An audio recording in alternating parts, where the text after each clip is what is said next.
باللہ من الشیطان الرجیم بسم اللہ الرحمن الرحیم ان اللہ وملائکتہ یصلون علی النبی یا ایھا الذین آمنوا صلوا علیہ وسلموا تسلیما اللہم صلی علی سیدنا ونبینا وشفیعنا ومولانا محمد وعلی آل محمد وبارک وسلم۔ محترم خواتین و حضرات، السلام علیکم۔ جشن رمضان اسپیشل ٹرانسمیشنز کے ساتھ ایک بار پھر حاضر میں ہوں آپ کا میزبان انیق احمد۔ خواتین و حضرات، یہ علماء جنہیں فرمایا گیا کہ العلماء ورثۃ الانبیاء، یہ علماء انبیاء کے وارث ہیں۔ میری امت کے علماء فرما رہے ہیں وجہ وجود کائنات محمد مصطفیٰ احمد مصطفیٰ صلی اللہ علیہ وآلہ وسلم کہ میری امت کے علماء بنی اسرائیل کے نبیوں کی طرح ہیں۔ خواتین و حضرات، اللہ تعالی ہمارے علماء کو سلامت رکھے کہ جن کے ذریعے قرآن کی تفاسیر ہم تک پہنچتی ہیں، نئے نئے نکات سامنے آتے ہیں، اور سب سے بڑی بات یہ کہ قرآن کریم جو ہمیشہ ہر دور میں اور رہتی دنیا تک ذہن انسانی کی امامت کرتا رہے گا، قرآن کریم کے مضامین کو حالات حاضرہ سے جوڑتے رہتے ہیں ہمارے علماء۔ یہ سب سے بڑا کارنامہ ہے، کیونکہ قرآن اور اسوہ رسول کریم صلی اللہ علیہ وآلہ وسلم ہمیشہ روشنی ملتی رہے گی ہمیں قرآن سے بھی، اور لقد کان لکم فی رسول اللہ اسوۃ حسنہ سے۔ ہم نے سوال یہ رکھا تھا کوئی میرا خیال ہے 6-8 روز پہلے کہ سرکار دو عالم صلی اللہ علیہ وآلہ وسلم کا اسوہ جاننا کیوں ضروری ہے، ایک مسلمان کے لیے بھی اور ایک غیر مسلم کے لیے بھی۔ ان دنوں ہمارے جو گیسٹ تھے وہ تھے جسٹس ریٹائرڈ نذیر غازی صاحب، ان سے بھی تفصیلی بات ہوئی تھی، بڑے اہم نکات سامنے آئے تھے۔ خواتین و حضرات، ایک بات جو بہت اہم وہ ہم چاہتے ہیں کہ اس کو ضرور فوکس کیا جائے کہ قرآن کریم کیا ہے؟ اسوہ رسول کریم صلی اللہ علیہ وآلہ وسلم، وہ قرآن ہی تو ہے۔ یعنی سرکار دو عالم صلی اللہ علیہ وآلہ وسلم چلتے پھرتے قرآن، وہ واقعہ یاد آتا ہے، بار بار اس کا ذکر کرنے کو جی چاہتا ہے۔ کچھ افراد نے ام المومنین حضرت عائشہ صدیقہ رضی اللہ تعالی عنہا سے دریافت کیا کہ آپ کے اخلاق کیا تھے، تو حضرت عائشہ صدیقہ رضی اللہ تعالی عنہا نے فرمایا کان خلقہ القرآن، آپ کے اخلاق، آپ کی سیرت قرآن کریم ہی تو تھے۔ خواتین و حضرات، سبحان اللہ سبحان اللہ۔ تو تمسک بالقرآن کا مہینہ ہے یہ، نزول قرآن کا مہینہ ہے یہ، اور نزول قرآن کیا جتنی بھی آسمانی کتابیں نازل ہوئیں اسی ماہ مبارک میں نازل ہوئیں۔ لقد کان لکم فی رسول اللہ اسوۃ حسنہ، اس موضوع کے تحت ہم رفتہ رفتہ آگے بڑھ رہے ہیں، اور ہم نے سرکار دو عالم صلی اللہ علیہ وآلہ وسلم کی بعثت سے قبل کی جو زندگی ہے، آپ کی حیات مبارکہ 40 برس، جس کے تعلق سے آپ فرما رہے ہیں سرکار دو عالم صلی اللہ علیہ وآلہ وسلم، اور پہلے اپنے کردار کی گواہی مانگ رہے ہیں ان لوگوں سے جو آپ کی جان کے دشمن ہو رہے ہیں، کیونکہ آپ توحید متعارف کروا رہے ہیں، آپ اپنی رسالت کا اقرار کروا رہے ہیں، آپ معبودان باطلہ کے خلاف کام کر رہے ہیں۔ آپ نے فرمایا کہ میں نے تم میں ایک عمر گزاری، تم یہ بتاؤ کہ تم نے مجھے کیسا پایا۔ یعنی ایک داعی کا کردار کیا ہونا چاہیے؟ داعی کا کردار ایسا ہونا چاہیے کہ پہلے اس کی دعوت، یعنی دعوت دین کے اظہار سے قبل اس کا کردار ایسا ہو کہ اس کے کردار کی سفید چادر پر کوئی ایک ڈاٹ نہ ہو، کوئی انگلی نہ اٹھا سکے۔ سرکار دو عالم صلی اللہ علیہ وسلم فرما رہے ہیں کہ تم نے میرا کردار کیسا پایا؟ ہم نے آپ کو سچا پایا، ہم نے آپ کو امانت دار پایا، آپ کی زبان مبارک سے کبھی جھوٹ ممکن ہی نہیں۔ خواتین و حضرات، پھر سرکار دو عالم صلی اللہ علیہ وآلہ وسلم یہ فرما رہے ہیں کہ جب میں جھوٹ نہیں بول سکتا، جیسا کہ تم نے کہا، تو جس خدا کا میں ذکر کر رہا ہوں وہ جھوٹا خدا نہیں ہے، میں اپنی رسالت کا ذکر کر رہا ہوں، میری رسالت جھوٹی نہیں ہو سکتی۔ جب میں جھوٹا نہیں ہوں، میں سچا ہوں، میں امانت دار ہوں، تو تم میری بات کیوں نہیں مان لیتے؟ مسئلہ صرف ایک ہوتا ہے، اور وہ خواتین حضرات یہ ہوتا ہے کہ جو وقت کے بڑے ہوتے ہیں وہ اپنے سسٹم کو تبدیل نہیں کرنا چاہتے۔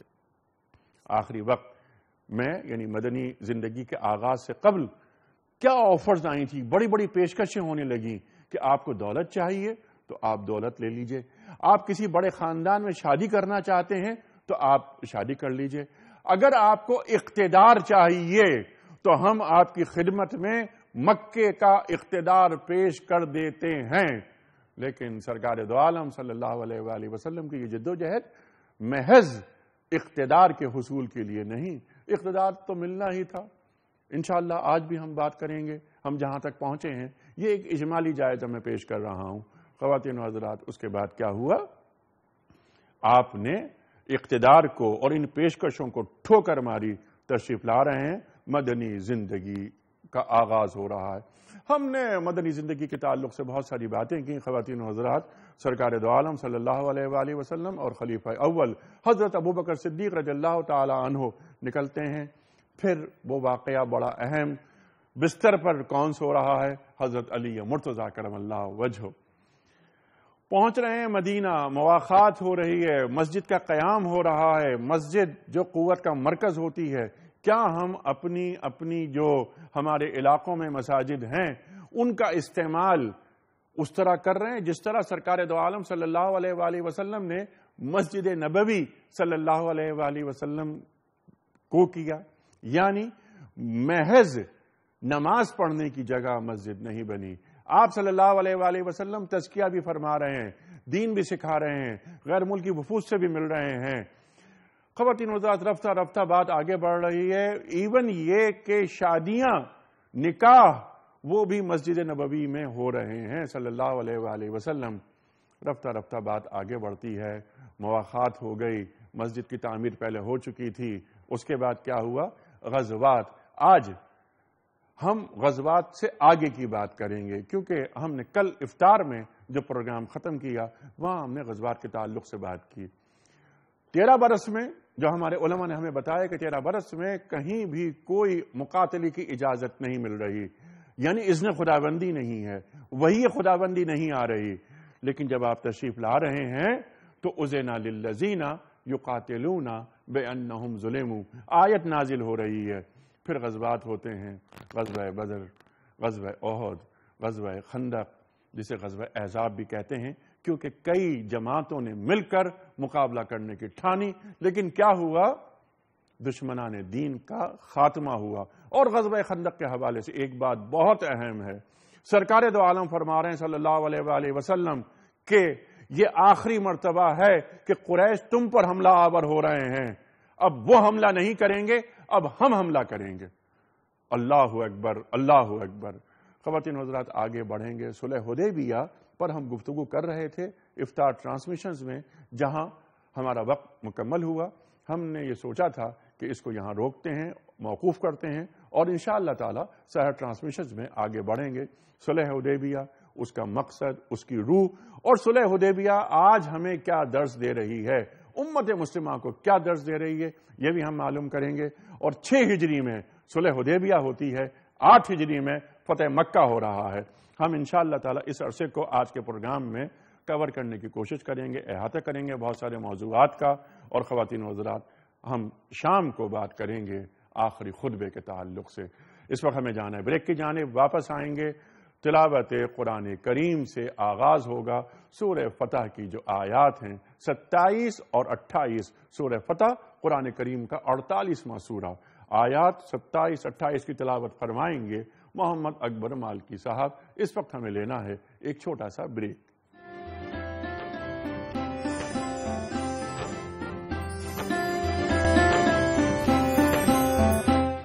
قاری اکبر مالکی صاحب، سورہ فتح قرآن کریم کا 48واں سورہ، آیات 27 اور 28 کی گزارش ہے آپ سے۔ اعوذ باللہ من الشیطان الرجیم،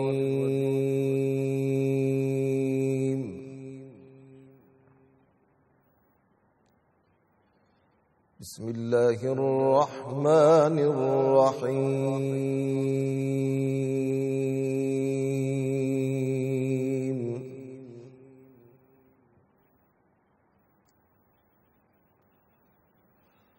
لقد صدق اللہ رسوله الرؤيا بالحق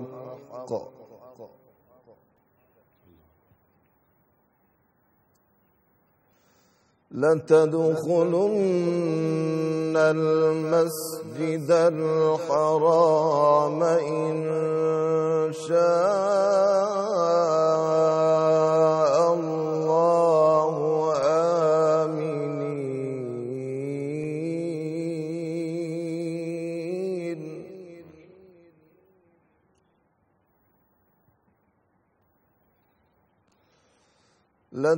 لتدخلن المسجد الحرام إن شاء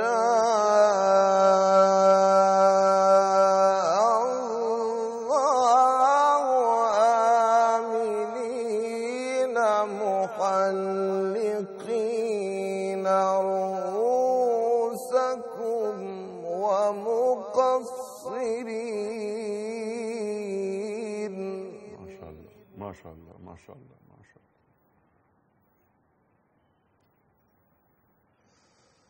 محلقين رؤوسكم ومقصرين لا تخافون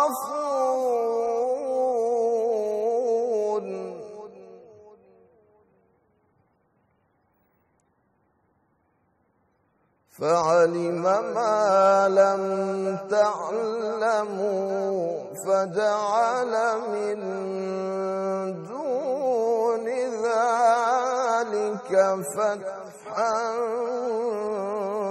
قريبا. الله أكبر الله أكبر.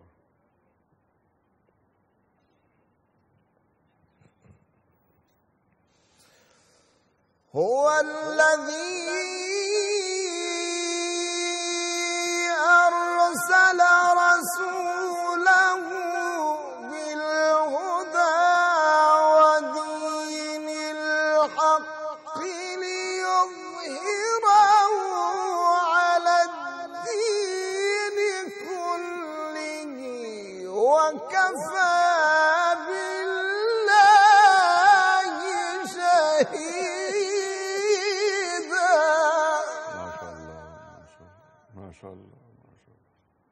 سبحان الله سبحان الله.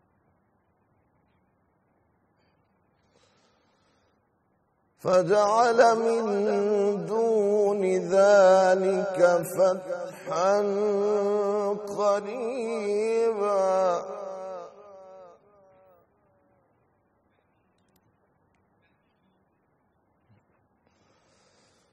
هو الذي أرسل رسوله بالهدى ودين الحق ليظهره على الدين كله وكفى بالله شهيدا.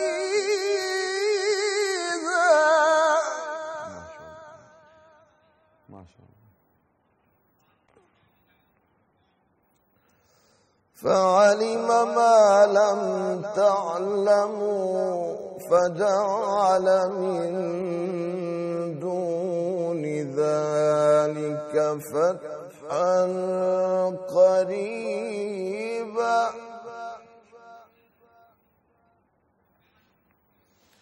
هو الذي أرسل رسوله بالهدى ودين الحق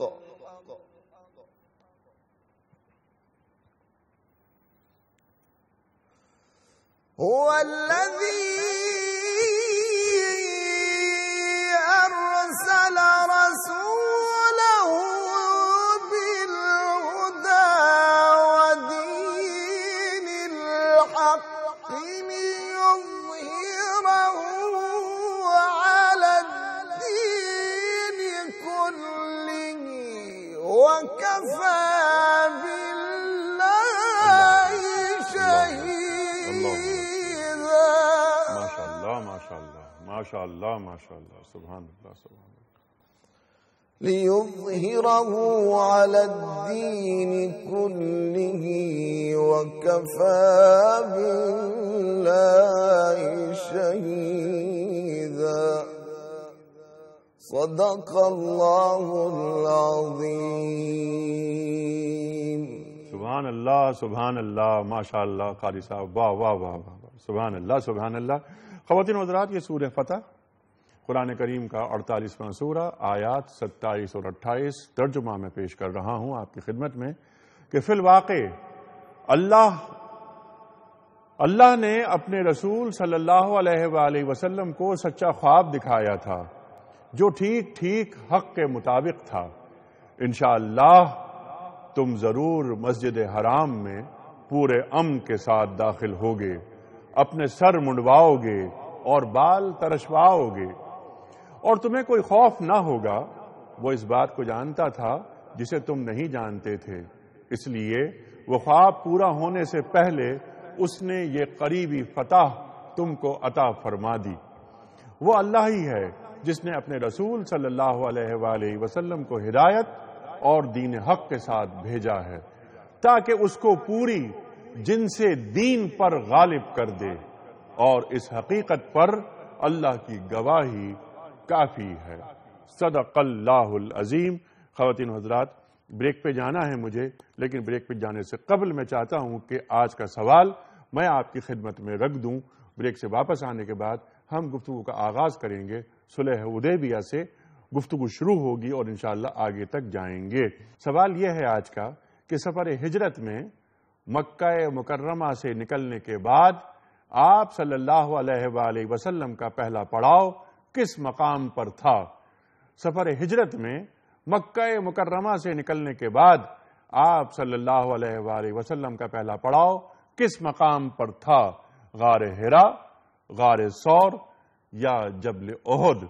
خواتین و حضرات، درست آپشن روانہ فرمانے کے لیے میں ٹیلی فون نمبرز بتاتا ہوں، لیکن اس سے قبل ایک ٹپ میں آپ کو دے دوں، اور وہ ٹپ یہ کہ جب آپ نے اس غار میں قیام فرمایا 3 روز تک، تو آپ کے ساتھ خلیفہ اول حضرت ابوبکر صدیق رضی اللہ تعالی عنہ بھی موجود تھے، اور قرآن کریم کی ایک آیت کا ٹکڑا کہ لا تحزن ان اللہ معنا، مت گھبراؤ ابوبکر رضی اللہ تعالی عنہ، ان اللہ معنا، اللہ ہمارے ساتھ ہے، اور جس کے ساتھ اللہ ہو جائے، اللہ اکبر اللہ اکبر. ہمارے درست آپشن روانہ بھجوانے کے ٹیلی فون نمبرز ہیں، وہ ہیں 009221343000980 اور 981. ہمارا تیسرا نمبر 0092223452709. ہمارا ای میل ایڈریس jr@dunyatv.tv. ہمارا SMS کا نمبر 3031. ایک بریک کی طرف جا رہے ہیں، واپس آئیں گے اور گفتگو شروع ہوگی، لیکن ایک چھوٹا سا بریک پہلے.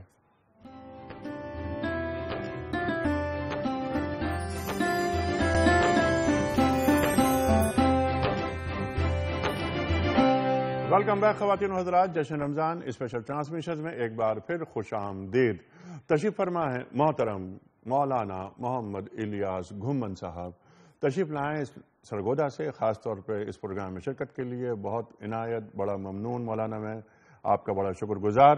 خواتین و حضرات، قاری قرآن سے تو ہم نے تلاوت قرآن کریم سننے کی سعادت حاصل کی، محمد اکبر مالکی صاحب، اور ثنا خوان رسول کریم صلی اللہ علیہ وآلہ وسلم محترم فیصل حسن نقشبندی صاحب تشریف رکھتے ہیں.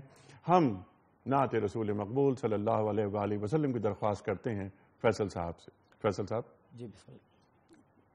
صلی علی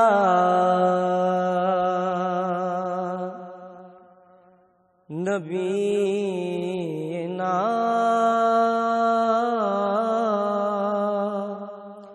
صلی علی محمد محمد محمد محمد صلی اللہ علیہ وسلم محمد محمد محمد صلی اللہ علیہ وسلم روشنی کا عروج ظلمتوں کا زوال، آئینہ بھی وہی عکس جمال، کس کا اوج کمال، کس کا اوج کمال، میم حامیم دال مصطفیٰ بے مثال، میم حامیم دال مصطفیٰ بے مثال۔ اس جہاں میں کوئی ایسا آیا نہیں، دھوپ میں جو چلے اور سایہ نہیں، فرش تو فرش ہے عرش پر بھی نہیں، ایسی کوئی نظیر، ایسی کوئی مثال، کس کا اوج کمال، کس کا اوج کمال، میم حامیم دال مصطفیٰ بے مثال، میم حامیم دال مصطفیٰ بے مثال۔ ان کا جود و کرم دشمنوں کو امان، دست اعجاز دے کنکری کو زبان، حق نے بخشی انہیں حکمت لازوال، روک دے تو حرام، اذن دے تو حلال، کس کا اوج کمال، کس کا اوج کمال، میم حامیم دال مصطفیٰ بے مثال، میم حامیم دال مصطفیٰ بے مثال۔ آپ سا مشفق و مہربان ہے کہاں، رحمت کبریا بالیقین بے گماں ہے، خدائی جہاں مصطفیٰ وہاں، حق نے بخشا انہیں ایسا قرب و وصال، کس کا اوج کمال، کس کا اوج کمال، میم حامیم دال مصطفیٰ بے مثال، میم حامیم دال مصطفیٰ بے مثال۔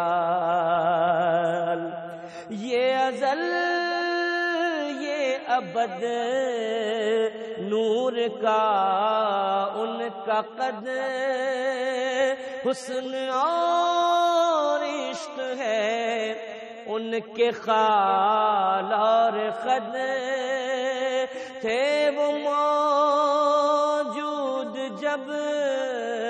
جب نہ تھے روز و شب، ان کا کلمہ تھا تب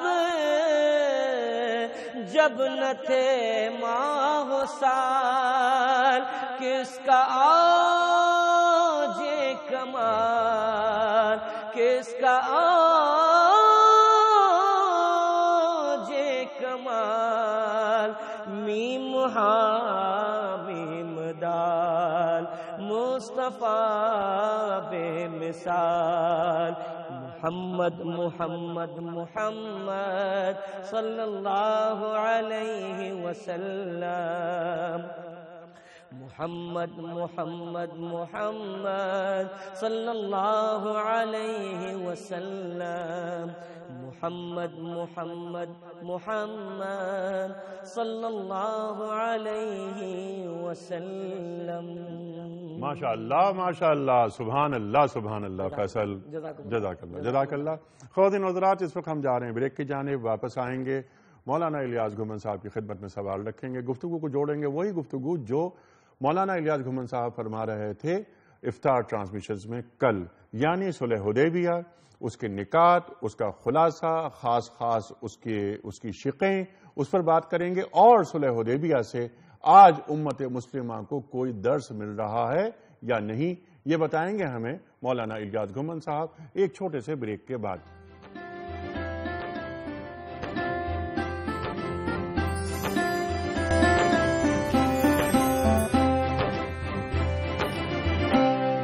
خواتین و حضرات، جشن رمضان میں ایک بار پھر خوش آمدید.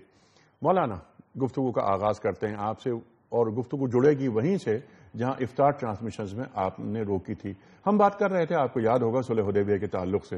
حدیبیہ کا جو پس منظر ہے وہ آپ نے عطا فرما دیا تھا. اب ہم ذرا بات کرتے ہیں حدیبیہ کی شقوں کے تعلق سے. ایک تو اس پر ڈالیں روشنی، اور پھر ذرا سا اس بات کو آگے بڑھاتے ہیں کہ حدیبیہ سے آج ہم کوئی سبق لے رہے ہیں. ارشاد. الحمدللہ وحدہ لا شریک لہ والصلاۃ والسلام علی من لا نبی بعدہ. صلح حدیبیہ کے موقع پر بہت ساری چیزیں ایسی ہیں جو ہماری معتبر کتب میں موجود ہیں، اور اس کو پڑھنا اور سمجھنا، پھر اس سے نتائج اخذ کرنا بہت ضروری ہے. نمبر 1، حضرت عثمان غنی رضی اللہ تعالیٰ عنہ جب مکہ مکرمہ رسول اللہ صلی اللہ علیہ وسلم نے بھیجا ہے تو بعض صحابہ کرام نے یہ بات نبی پاک صلی اللہ علیہ وسلم سے عرض کی کہ عثمان کتنے خوش قسمت ہیں کہ وہ تو طواف کر رہے ہیں اور ہم محروم رہ گئے. جس مقصد کے لیے ہم آئے تھے ہم محروم رہ گئے، عثمان نے پا لیا. تو رسول اکرم صلی اللہ علیہ وسلم فرمانے لگے، مجھے اپنے عثمان پر اتنا اعتماد ہے کہ میرے بغیر وہ طواف نہیں کر سکتا. حضرت عثمان غنی کو اہل مکہ نے یہ پیشکش کی کہ آپ طواف کر لو. حضرت عثمان نے فرمایا کہ رسول اللہ علیہ وسلم کے بغیر عثمان طواف کا تصور بھی نہیں کر سکتا. اللہ اکبر. اس سے فریقین کی جانب سے دیکھیں کہ نبوت کو اعتماد کتنا ہے اور صحابہ کا رسول صلی اللہ علیہ وسلم سے عشق اور محبت کتنی ہے. سبحان اللہ. نمبر 2، حضرت عمر رضی اللہ تعالیٰ نے جو ایک بات فرمائی، ہمیں اس کو سمجھنا بہت ضروری ہے. رسول اللہ صلی اللہ علیہ وسلم نے پہلے حضرت عمر سے فرمایا کہ آپ جاؤ مکہ مکرمہ میں گفتگو کرنے کے لیے. حضرت عمر نے دیانتداری کے ساتھ رائے دی. انہوں نے کہا یا رسول اللہ، میرا مزاج، میرا لہجہ مکے کے ساتھ معاملات مختلف ہیں، جسے ہم آج کی زبان میں یوں کہتے ہیں کہ جو مکے سے مذاکرات کرنے ہیں اس کے لیے میں مناسب نہیں، عثمان مناسب ہے. ایک بات یہ، دوسری بات ایک اور جملہ آپ نے فرمایا، آپ ہی کی بات کو آگے بڑھاتے ہوئے کہ میرے رشتہ دار مجھے نہیں چھوڑیں گے. میرے ساتھ حالات ایسے ہیں کہ جو آپ چاہتے ہیں وہ مقصد مجھ سے پورا نہیں ہوگا. یعنی کتنی بڑی دیانت کی بات ہے کہ جس چیز کو بندہ اپنے لیے مناسب تصور نہیں کرتا، رسول صلی اللہ علیہ وسلم سے صاف رائے دے رہا ہے. سبحان اللہ. اور پھر حضور اکرم صلی اللہ علیہ وسلم سے جب مذاکرات شروع ہونے لگے ہیں، اس میں جو باتیں قابل غور ہیں، عروہ بن مسعود ثقفی جو مکہ مکرمہ سے نمائندہ بن کر آئے کہ میں جا کے بات کرتا ہوں، انہوں نے جو رسول اللہ صلی اللہ علیہ وسلم کے ساتھ صحابہ کرام کا حدیبیہ میں معاملہ دیکھا وہ بہت عجیب تر تھا. انہوں نے دیکھا کہ رسول اللہ صلی اللہ علیہ وسلم اگر وضو فرماتے ہیں، صحابہ کرام پانی کو زمین پہ نہیں گرنے دیتے، اس پانی کو لے کر اپنے جسموں پہ مل لیتے ہیں. رسول صلی اللہ علیہ وسلم اگر مبارک لعاب پھینکتے ہیں، صحابہ کرام اس کو اٹھا کر اپنے چہروں پر مل لیتے ہیں. اور جب واپس عروہ بن مسعود ثقفی نے اہل مکہ سے کہا کہ تم جس محمد کی بات کرتے ہو صلی اللہ علیہ وسلم، وہ محمد نہیں جو تمہارے سامنے ہے، تم نے مکہ میں دیکھا ہے، میں نے اس کو حدیبیہ جانساروں میں دیکھا ہے، جو اس کے لعاب مبارک اور جسم مبارک سے گرنے والے بال اور پانی کے قطروں کا احترام کرتے ہیں. بتاؤ اس محمد کا گرتا خون برداشت کر لیں گے؟ اس لیے مکہ والوں تمہیں دھوکا ہے. جس حد تک ممکن ہو تم ان سے معاہدہ کر کے اپنی جان بچا لو، تلواروں سے تم اس شخص کا مقابلہ نہیں کر سکتے. اس سے جو ہمیں بات سمجھ آتی ہے وہ یہ، ایک تو صحابہ کرام کا عشق پیغمبر ہے، صحابہ کرام کی جانساری ہے، رسول اللہ صلی اللہ علیہ وسلم سے اس نے عقیدت ہے، اور جو ہماری سبق ہے وہ نبی پاک صلی اللہ علیہ وسلم کے جسم اطہر سے مس کرنے والی چیزوں سے تبرک ہے۔ معلوم ہوا کہ جس طرح نبوت کی ذات قابل احترام ہے، حضور پاک کا پسینہ قابل احترام ہے، نبی پاک صلی اللہ علیہ وسلم مبارک لعاب قابل احترام ہے، تو تبرک رسول اللہ صلی اللہ علیہ وسلم کے آثار مبارکہ سے امت حاصل کر سکتی ہے۔ نیز یہ کہ عشق رسول کریم صلی اللہ علیہ وآلہ وسلم ہمارا سب سے بڑا اثاثہ ہے۔ بے شک۔ اور حضور اکرم صلی اللہ علیہ وسلم سے جب مذاکرات کی باری آئی، عجیب بات یہ ہے کہ ایک جسے ہم آج کی زبان میں تفاعل کہتے ہیں، نیک فال، یہ رسول اللہ صلی اللہ علیہ وسلم سے ثابت ہے۔ عروہ بن مسعود ثقفی آئے، مذاکرات چلے نہیں ہیں، واپس بات کی ہے۔ وہ حبش کے ایک سردار تھے حلیس، وہ آئے ہیں، مذاکرات چلے نہیں ہیں۔ اور جب حضرت سہیل آئے ہیں تو رسول اللہ صلی اللہ علیہ وسلم نے آتی فرمایا یہ کون ہے؟ صحابہ نے کہا جی سہیل۔ فرمایا سہل اللہ کا امرک، تمہارا معاملہ آسان ہو گیا۔ ان کے نام میں لفظ سہیل سے جو سہل سے مشتق ہے، نبی پاس نیک فالی لی کہ معلوم ہوتا ہے کہ ہمارا معاملہ آسان ہو گیا۔ معلوم ہوتا ہے کہ ایسی باتوں سے نیک فالی لینا یہ حضور اکرم صلی اللہ علیہ وسلم کا مبارک طریقہ ہے۔ سبحان اللہ۔ اب اسی بات کو لے کے آگے چلیں گے اور پھر ہم ان شقوں پہ بھی بات کریں گے۔ کیا آپ نے پس منظر اس کا بیان کر دیا، سبحان اللہ سبحان اللہ۔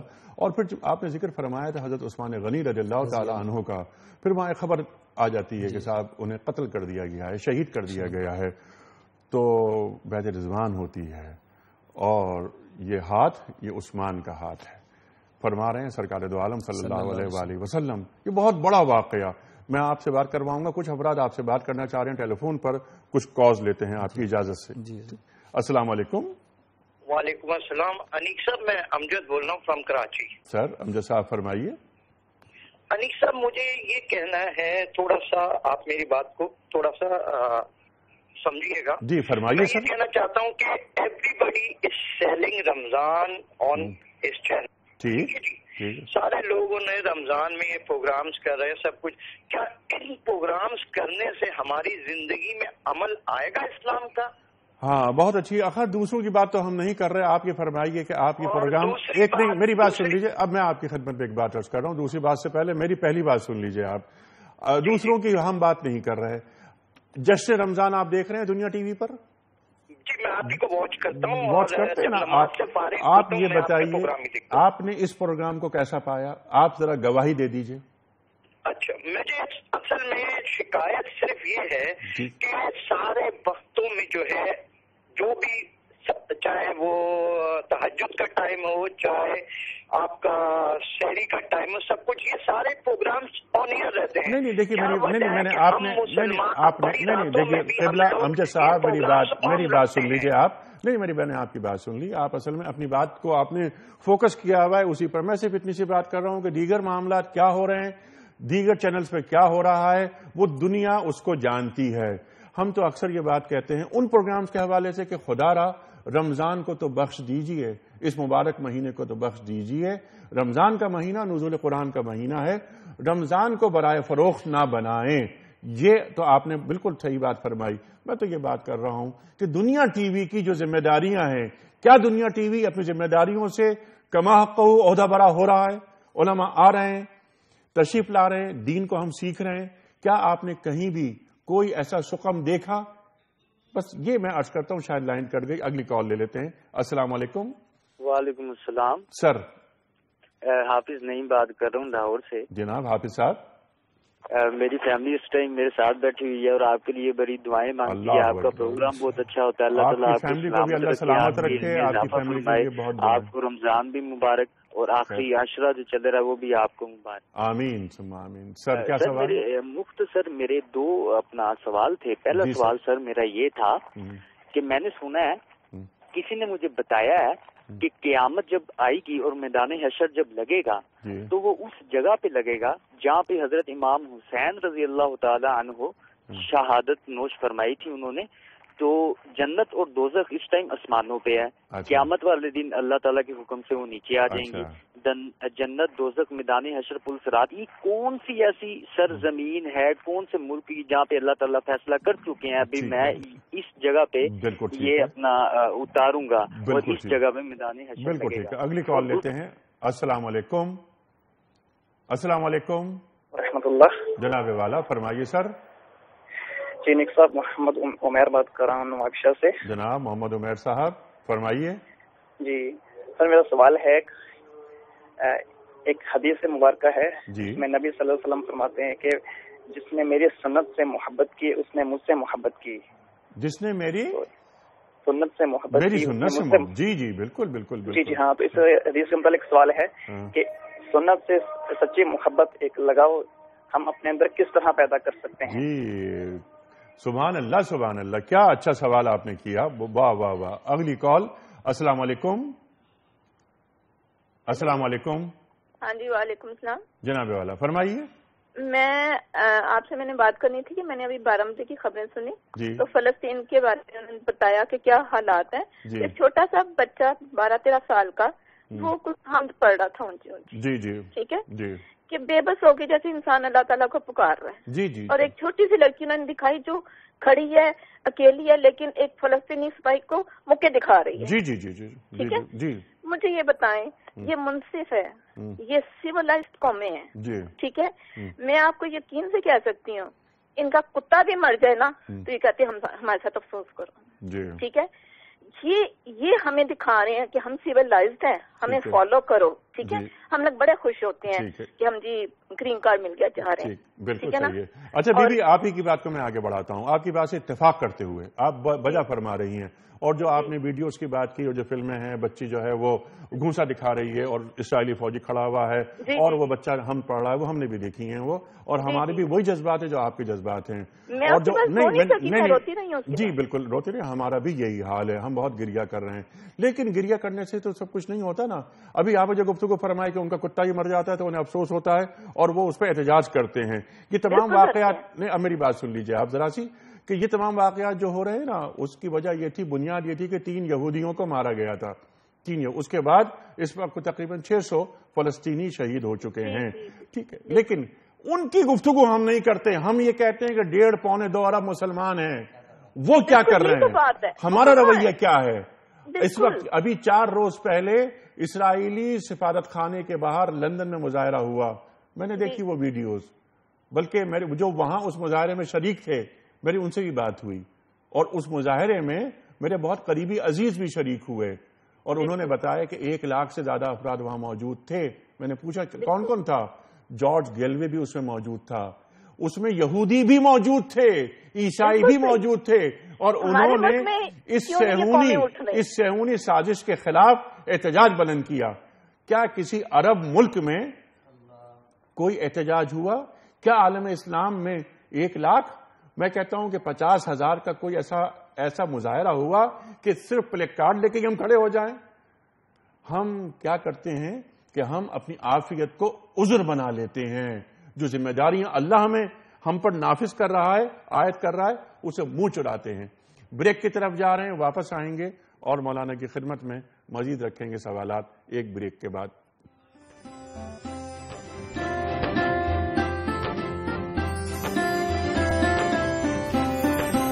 خواتین و حضرات، کچھ کاز لیتے ہیں، اس کے بعد آگے بڑھیں گے. موضوع ہمارا صلح حدیبیہ اور اس کے بعد فتح مکہ کی طرف بات جائے گی. الیاس گھمن صاحب روشنی ڈال رہے ہیں صلح حدیبیہ پر اور صلح حدیبیہ سے ملنے والا سبق جو امت مسلمہ کو لینا چاہیے وہ کیا ہے، وہ ہمیں بتا رہے ہیں الیاس گھمن صاحب. پہلے کچھ کالز. السلام علیکم. ہلو.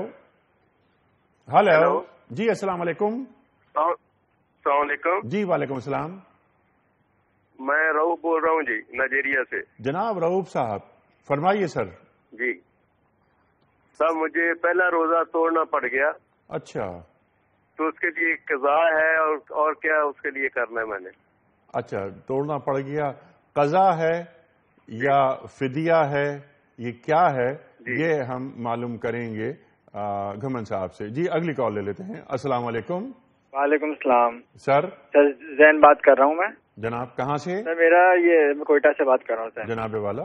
سر میرا خالی صاحب سے سوال ہے، وہ کرنا تھا کہ سورہ اخلاص سنا دیں، اور فیصل بھائی سے گزارش تھی کہ قصیدہ بردہ شریف سنا دیں. اچھا، تو 2 فرمائشیں آپ نے کی ہیں، سوال نہیں کیا آپ نے. سورہ اخلاص سننا چاہ رہے ہیں آپ قاری صاحب سے، ہم سنوائیں گے آپ کو کچھ دیر کے بعد، اور قصیدہ بردہ شریف. اللہ اکبر، بالکل ٹھیک. اچھا سرکار میں چاہتا ہوں کہ سوالات کے جوابات بھی میں لوں آپ سے، لیکن پہلے ذرا گفتگو موضوع کے حوالے سے. صلح حدیبیہ پر آپ بات فرما رہے تھے، ارشاد. اس میں تدریجاً ہم کچھ باتیں کہہ رہے تھے. جی. حضرت عثمان غنی رضی اللہ تعالیٰ عنہ کے بارے میں جب حدیبیہ میں یہ خبر پہنچا دی گئی کہ عثمان غنی رضی اللہ تعالیٰ عنہ کو شہید کر دیا گیا ہے، حضور اکرم صلی اللہ علیہ وسلم کے چونکہ حضرت عثمان غنی رضی اللہ تعالیٰ عنہ نمائندہ بن کے گئے تھے، رسول اللہ صلی اللہ علیہ وسلم کے سفیر بن کے گئے تھے، اور سفیر پہ ہاتھ ڈالنا یہ اس شخصیت پر ہے جس کا سفیر ہو. اس لیے اللہ کے نبی صلی اللہ علیہ وسلم نے فرمایا کہ عثمان کا بدلہ لیے بغیر میں محمد حدیبیہ سے واپس نہیں جا سکتا، میرے ہاتھ پر تم بیعت کرو اور موت پر بیعت کرو. کیونکہ عثمان غنی رضی اللہ تعالیٰ عنہ ہم 1400 کا نمائندہ ہے اور ان کا قتل ہمارا قتل ہے، اس لیے ہم اپنا جان دیں گے، عثمان غنی رضی اللہ تعالیٰ کا بدلہ ضرور لیں گے. پھر جب صحابہ کرام رضی اللہ تعالیٰ اجمعین نے نبی پاک صلی اللہ علیہ وسلم کے ہاتھ پر بیعت فرمائی ہے تو اس میں 1400 صحابہ نے بیعت کی ہے. اب ایک لفظ قرآن کریم میں ہے، ایک لفظ حدیث مبارک میں ہے. قرآن کریم میں کیا ہے؟ ان الذین یبایعونک انما یبایعون اللہ. اے پیغمبر یہ آپ کی بیعت نہیں ہے، یہ میری بیعت ہے. اللہ. اور رسول اللہ صلی اللہ علیہ وسلم نے کیا فرمایا؟ اوپر ہاتھ رکھ کر فرمایا یہ عثمان کا ہاتھ نہیں، یہ میرا ہاتھ نہیں، عثمان کا ہاتھ ہے. اب یہ نقطہ سمجھنے والا ہے کہ اللہ نے نبی کی بیعت کو اپنی بیعت فرمایا، حضور پاک نے اپنے ہاتھ کو عثمان کا ہاتھ فرمایا. وجہ جامع ترمذی میں انس بن مالک رضی اللہ عنہ سے روایت ہے، ان عثمان کانا رسول اللہ ہے. رسول اللہ صلی اللہ علیہ وسلم نمائندہ خدا ہیں، حضرت عثمان نمائندہ مصطفیٰ ہیں. معلوم ہوتا ہے کہ نبی نمائندہ خدا اور صحابی نمائندہ مصطفیٰ. اللہ رب العزت کی آپ عجیب حکمت دیکھیں، 1,24,000 اگر انبیاء ہیں تو 1,24,000 ہی صحابہ کرام ہے.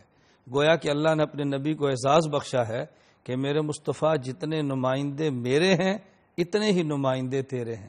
آپ پر میری نمائندگی ختم ہے اور ان پر آپ کی نمائندگی ختم ہے. میرا کلام آپ سے ملے گا اور آپ کا کلام ان سے ملے گا. میرا قرآن آپ سے ملے گا اور آپ کی حدیث ان سے ملے گی. پھر حضور اکرم صلی اللہ علیہ وسلم کے ہاتھ پر جب تیار ہو گئے، حدیبیہ میں مشرکین مکہ نے محسوس کر لیا اب اس کے بغیر چارہ نہیں کہ معاہدہ کریں. رسول اللہ صلی اللہ علیہ وسلم کے پاس آئے ہیں، اور صرف وہ نہیں آئے بلکہ نبی پاک صلی اللہ علیہ وسلم نے از خود یہ خواہش کا اظہار بھی فرمایا کہ ہمارا معاہدہ ہونا چاہیے. کیوں؟ اس معاہدے کے ساتھ تکوینی تدریجاً ایسی حکمتیں وابستہ تھی کہ رسول اللہ صلی اللہ علیہ وسلم کے راستے میں رکاوٹیں ختم ہو سکتی تھی اگر یہ معاہدہ ہو جاتا. پھر معاہدے میں شقیں طے ہوئی. اس میں پہلی شق کیا ہے کہ 10 سال تک ہم ایک دوسرے کے خلاف ہتھیار نہیں اٹھائیں گے. ٹھیک ہے. اچھا، نمبر 2، اس سے پہلے کہ پہلی شق کی طرف ہم آئیں اور اس کے بعد دوسری شق، تیسری شق کی طرف، اس میں ایک بہت بڑی سیاسی کامیابی، اب یہ سیاسی حکمت عملی اور وہ کامیاب ہوتی ہے. پہلا موقع ہے کہ اللہ کے رسول صلی اللہ علیہ وآلہ وسلم اور ان صحابہ کو ایک اینٹیٹی مانا گیا. معاہدہ ہوتا ہے دو پارٹیوں میں نا، تو پہلی مرتبہ ہمیں ایک پارٹی مانا جا رہا ہے کہ ہاں اب ہم معاہدہ کرنے کی نوبت آ گئی ہے، ہم آپ سے معاہدہ کریں گے. اور جیسا کہ آپ نے فرمایا کہ انہوں نے خود معاہدہ کیا. ارشاد. مشرکین مکہ نے رسول اللہ صلی اللہ علیہ وسلم کو مستقل ایک طاقت تسلیم کیا ہے اور پھر معاہدہ کیا. اب جو معاہدے کی شکایت ہے، نمبر 1، 10 سال تک ہماری آپس میں جنگ نہیں ہوگی.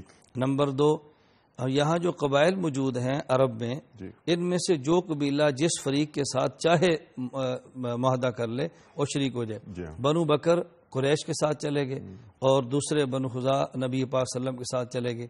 اور ان میں سے کسی معاہدہ کرنے والے فریق پر حملہ براہ راست معاہدہ کرنے والی طاقت پہ حملہ ہوگا، یہ بھی طے ہو گیا.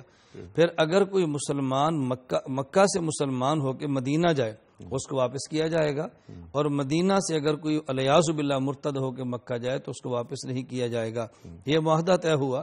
اور اس سال آپ واپس تشریف لے جائیں، آئندہ سال آئیں، اپنی تلواریں ہتھیار نام میں رکھیں، 3 دن تک مکہ مکرمہ میں قیام کریں اور عمرہ کریں اور آپ واپس تشریف لے جائیں. یہ معاہدے کی بنیادی شقیں سی جو طے ہو گئیں. اب دیکھنے میں یہ شقیں ایسی ہیں کہ جو بظاہر مسلمانوں کے خلاف ہیں.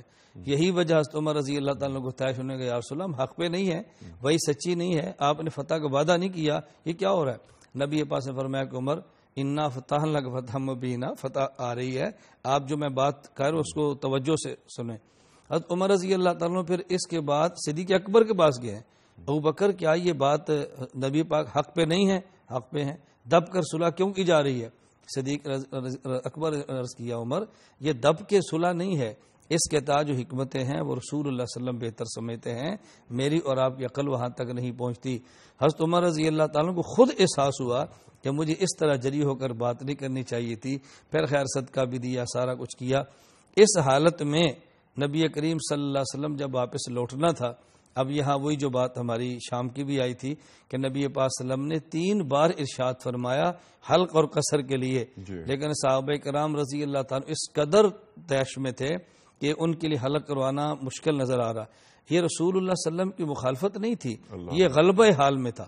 بس اوقات غلبہ حال میں انسان ایسی بات کہتا ہے جو مخالفت نہیں ہوتی، جیسے جو ہی معاہدہ ہوا تو لکھا جانے لگا یہ معاہدہ محمد رسول اللہ اور یہ سہیل کے درمیان ہے، تو علی رضی اللہ ان نے کہا کہ آپ رسول اللہ نہ لکھیں۔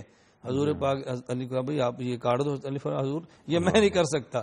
یہ علی رضی اللہ تعالیٰ نے حضور کی مخالفت نہیں فرما رہے، بلکہ وہ غلبہ حال میں یہ بات کہہ رہے ہیں کہ حضور یہ تو ہمارے بس میں نہیں ہے۔ ناموس رسالت ہے، یہ ناموس رسالت ہے، یہ محبت ہے کہ میں اپنے ہاتھ سے رسول اللہ لکھا ہوا کاٹ دوں، یہ میرے بس میں نہیں، یہ میرے بس میں نہیں، یہ محبت ہے، یہ جو ہم تک منتقل ہوئی ہے، یہ ہم تک منتقل ہو رہی ہے۔ ایک مسلمان، باعمل مسلمان کی بات نہیں کر رہا میں مولانا، ایک بے عمل مسلمان مرد ہو یا عورت، توہین رسالت کیا وہ برداشت کر سکتا یا کر سکتی ہے؟ اپنی جان ہم دے سکتے ہیں لیکن کبھی توہین برداشت نہیں کر سکتے، تصور بھی نہیں کر سکتے، تصور تک نہیں کر سکتے۔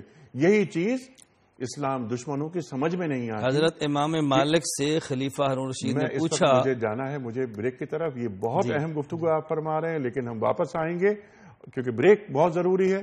بریک لیں گے اور اس کے بعد دوبارہ جوڑیں گے اس گفتگو کو وہیں سے جہاں مولانا نے بات روکی ہے۔ لیکن آخری بات صرف ایک شعر مجھے یاد آ رہا ہے اقبال کا کہ یہ فاقہ کش جو موت سے ڈرتا نہیں ذرا، روح محمد اس کے بدن سے نکال دو۔ یہ روح محمد صلی اللہ علیہ وآلہ وسلم کیا کسی مسلمان کے جسم سے نکل سکتی ہے؟ ناممکنات میں شامل ہے۔ ایک بریک لے رہے ہیں۔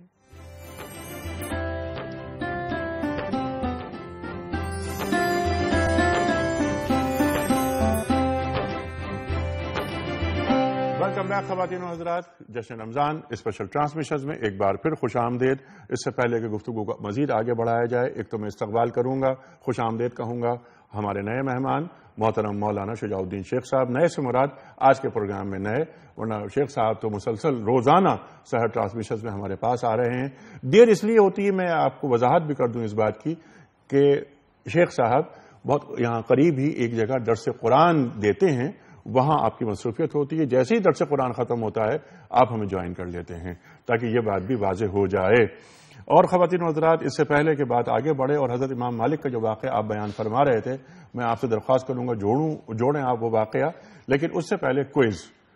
آج کا سوال، روزانہ ہم ایک سوال رکھتے ہیں آپ کی خدمت میں کوئز کے حوالے سے، جو سوال مبنی ہوتا ہے دینی معلومات پر، جواب آپ دیتے ہیں۔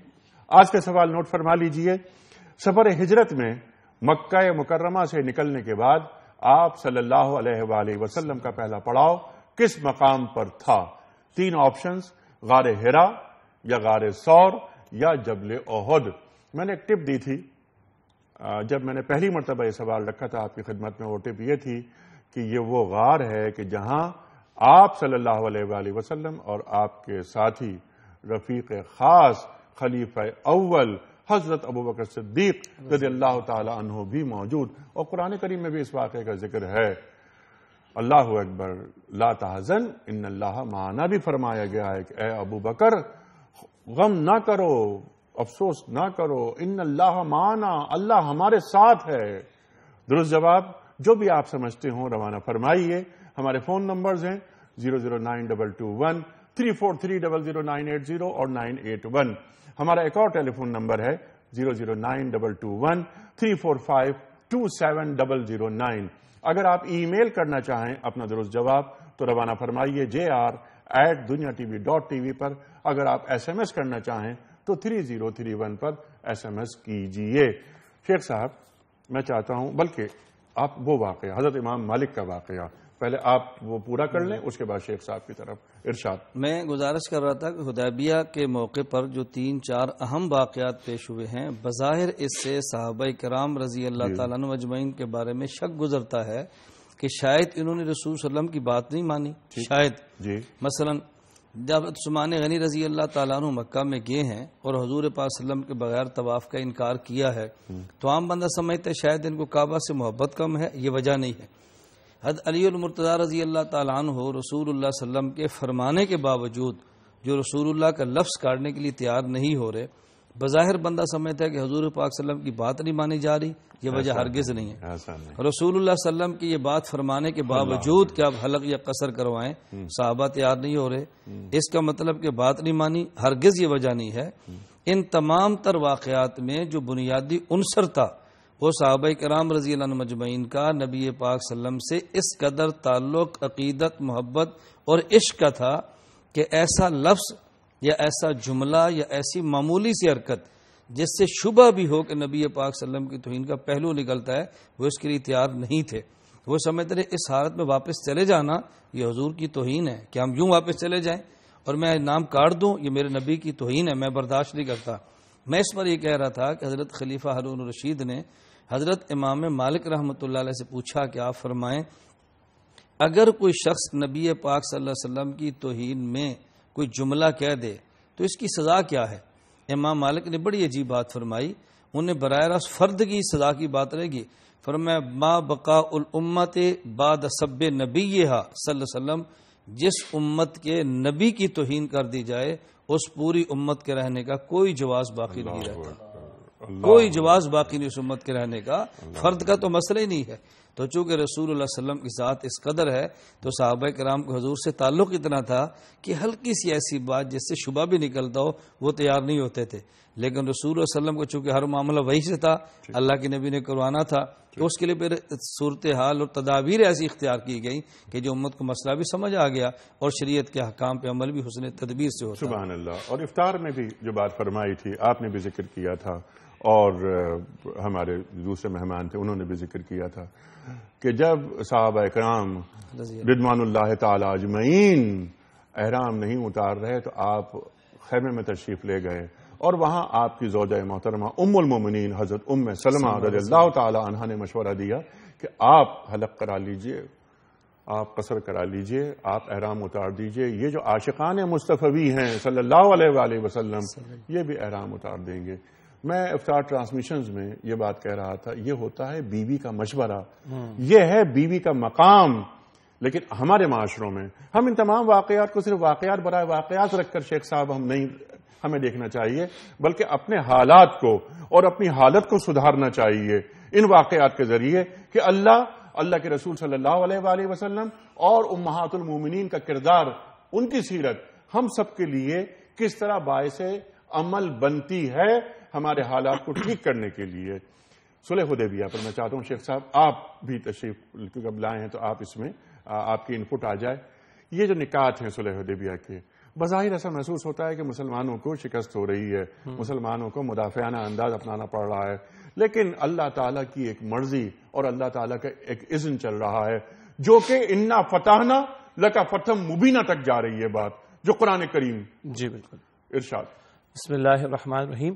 آپ کی اجازت ہو تو ام سلمہ رضی اللہ تعالی عنہا کے مشورے کے حوالے سے کچھ بات؟ جی ضرور ضرور ضرور۔ دیکھیے 1400 صحابہ کرام ایک طرف اور بہت خوبصورت بات علامہ صاحب نے ہمارے سامنے رکھی ہے، اور اللہ کے رسول مکرم علیہ السلام اب ام سلمہ کی طرف نگاہ فرماتے ہیں۔ آپ یہ دیکھیے کہ اللہ کے رسول علیہ السلام پر وحی براہ راست آ رہی ہے، لیکن اللہ تعالیٰ نے نبی پاک علیہ السلام کو حکم دیا تھا وَشَاوِرْهُمْ فِي الْأَمْرِ، اے نبی علیہ السلام ان سے معاملات میں مشورہ کیجئے۔ اور پھر ایمان والوں کی شان بیانوی سورہ شورا کی آیت نمبر 38 میں وَأَمْرُهُمْ شُورَىٰ بَيْنَهُمْ، ان کے آپس کے معاملات باہمی مشوروں سے طے ہوتے ہیں۔ آپ دنیا سے پردہ فرما جائیں گے وحی کا دروازہ بند ہو جائے گا، لیکن امت تو قیامت تک چلے گی۔ تو نمونہ عطا کر گئے کہ اپنے معاملات کو باہمی مشوروں سے طے کرنا، حتیٰ کہ اپنی بیوی سے بھی مشورہ لیا جا سکتا ہے، لیا جانا چاہیے۔ اور آپ دیکھیے 1400 صحابہ کرام ایک طرف کھڑے ہیں، اور بہت خوبصورت توجیہ ہمارے سامنے آ گئی کہ وہ ذرا شائبہ بھی برداشت نہیں کر سکتے تھے کہ رسالت ماں علیہ السلام کی کوئی توہین کا معاملہ ہو۔ اور استاد ہمارے ڈاکٹر اسرار احمد صاحب رحمۃ اللہ علیہ وہ فرماتے تھے کہ صحابہ کرام تو حالت منتظرہ میں تھے کہ کہیں اللہ کے رسول ہمارا امتحان تو لینا نہیں چاہتے کہ سب کچھ قربان کرنے کو تیار ہوں گے کہ نہیں؟ کی بات کو آگے بڑھاتے وہ تو صحابہ اکرام ان کے ایمان کی سطح سبحان اللہ رضی اللہ عنہم و رضوا عنہ، یہ تو ان کا ایمان، ان کا، ہم ان کے قدموں کی خاک تک نہیں ہے۔ کیا ہم اس وقت 1.5-2 ارب مسلمان، کوئی ایک مسلمان، اور ایک میں بعمل پریکٹسنگ مسلم کی بات نہیں کر رہا میں، اگر کوئی مجھ جیسا گناہگار بھی ہو، کیا وہ توہین رسالت کا سن بھی سکتا ہے؟ وہ گوارا مولانا فرمائے تصور بھی کر سکتا ہے؟ سوال ہی پیدا نہیں ہوتا، ممکن نہیں۔ تو ان کا معیار اور ان کا ایمان، صحابہ کا ایمان، وہ کیا ہوگا؟ اچھا اب آپ دیکھیے 2 سادہ جملے ہوئے، ام سلمہ فرماتی ہے رضی اللہ تعالیٰ عنہ آپ کھول دیجئے، سب کھول دیں گے، ٹھیک، اور بالفعل ہوا کہ آپ نے احرام کھولا، جی اور سب نے احرام اتار دیا۔ اب یہ جو آپ نے فرمایا کہ یہ واقعات محض واقعات نہیں ہیں، بلکہ یہ درس عبرت بھی ہیں، سبق آموزی بھی ہے، رہنمائی بھی ہے، ہمیں بھی اپنے معاملات میں مشوروں کی روح کو سامنے رکھنا چاہیے۔ اب آئیے فتح مبین جو قرآن حکیم فرماتا ہے، انیسہ پہلی بات تو بظاہر شرائط ایسی ہیں کہ لگ رہا ہے کہ دب کی صلح ہو رہی ہے، اور صحابہ کرام نے ذکر بھی کر دیا اس کا۔ شیخ صاحب کیونکہ بہت اہم موضوع ہے، اور یہ تو یعنی اس کو کھولیں گے، اس بات کو مزید آگے لے کے جائیں گے کہ انا فتحنا لک فتحا مبینا، جو آپ فرما رہے ہیں یہ فتح نہیں ہے بلکہ فتح مبین ہے، بین فتح ہے، کھلی فتح ہے، واضح فتح ہے۔ خواتین حضرات یہ بہت اہم نقطہ ہے، اس پر میں چاہتا ہوں کہ دونوں حضرات تفصیل سے بات کریں۔ ہمیں اس وقت جانا ہے بریک کی جانب، بریک سے واپس آئیں گے تو گفتگو جہاں کٹ رہی ہے وہیں سے آگے بڑھے گی۔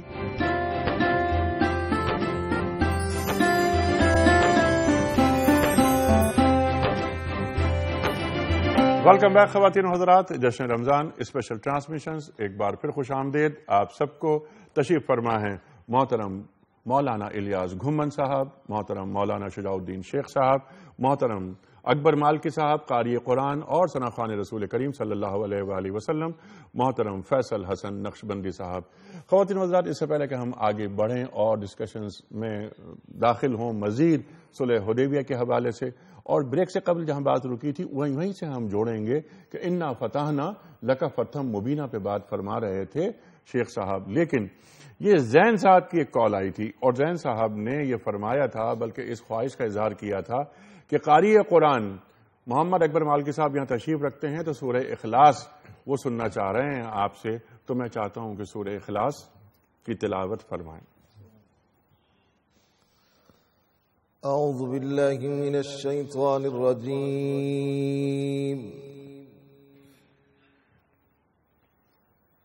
بسم اللہ الرحمن الرحیم،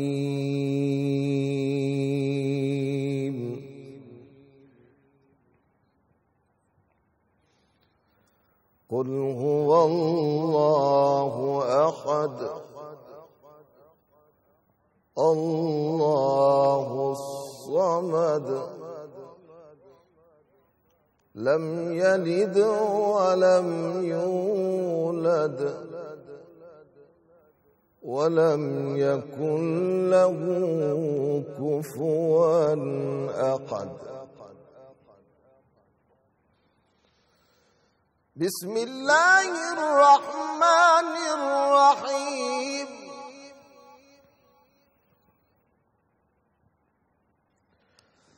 بسم اللہ الرحمن الرحیم، قل هو اللہ احد اللہ الصمد لم یلد ولم یولد ولم یکن له کفوا احد۔ سبحان اللہ سبحان اللہ سبحان اللہ، ماشاء اللہ ماشاء اللہ۔ قل هو اللہ احد اللہ الصمد لم یلد ولم یولد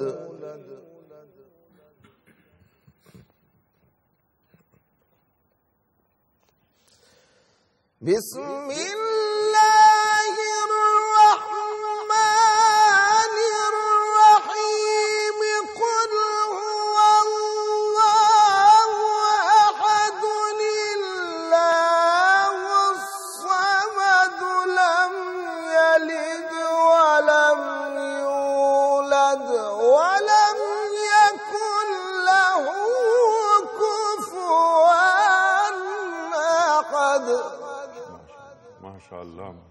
سبحان اللہ سبحان اللہ. لم يلد ولم يولد ولم يكن له كفوا أحد.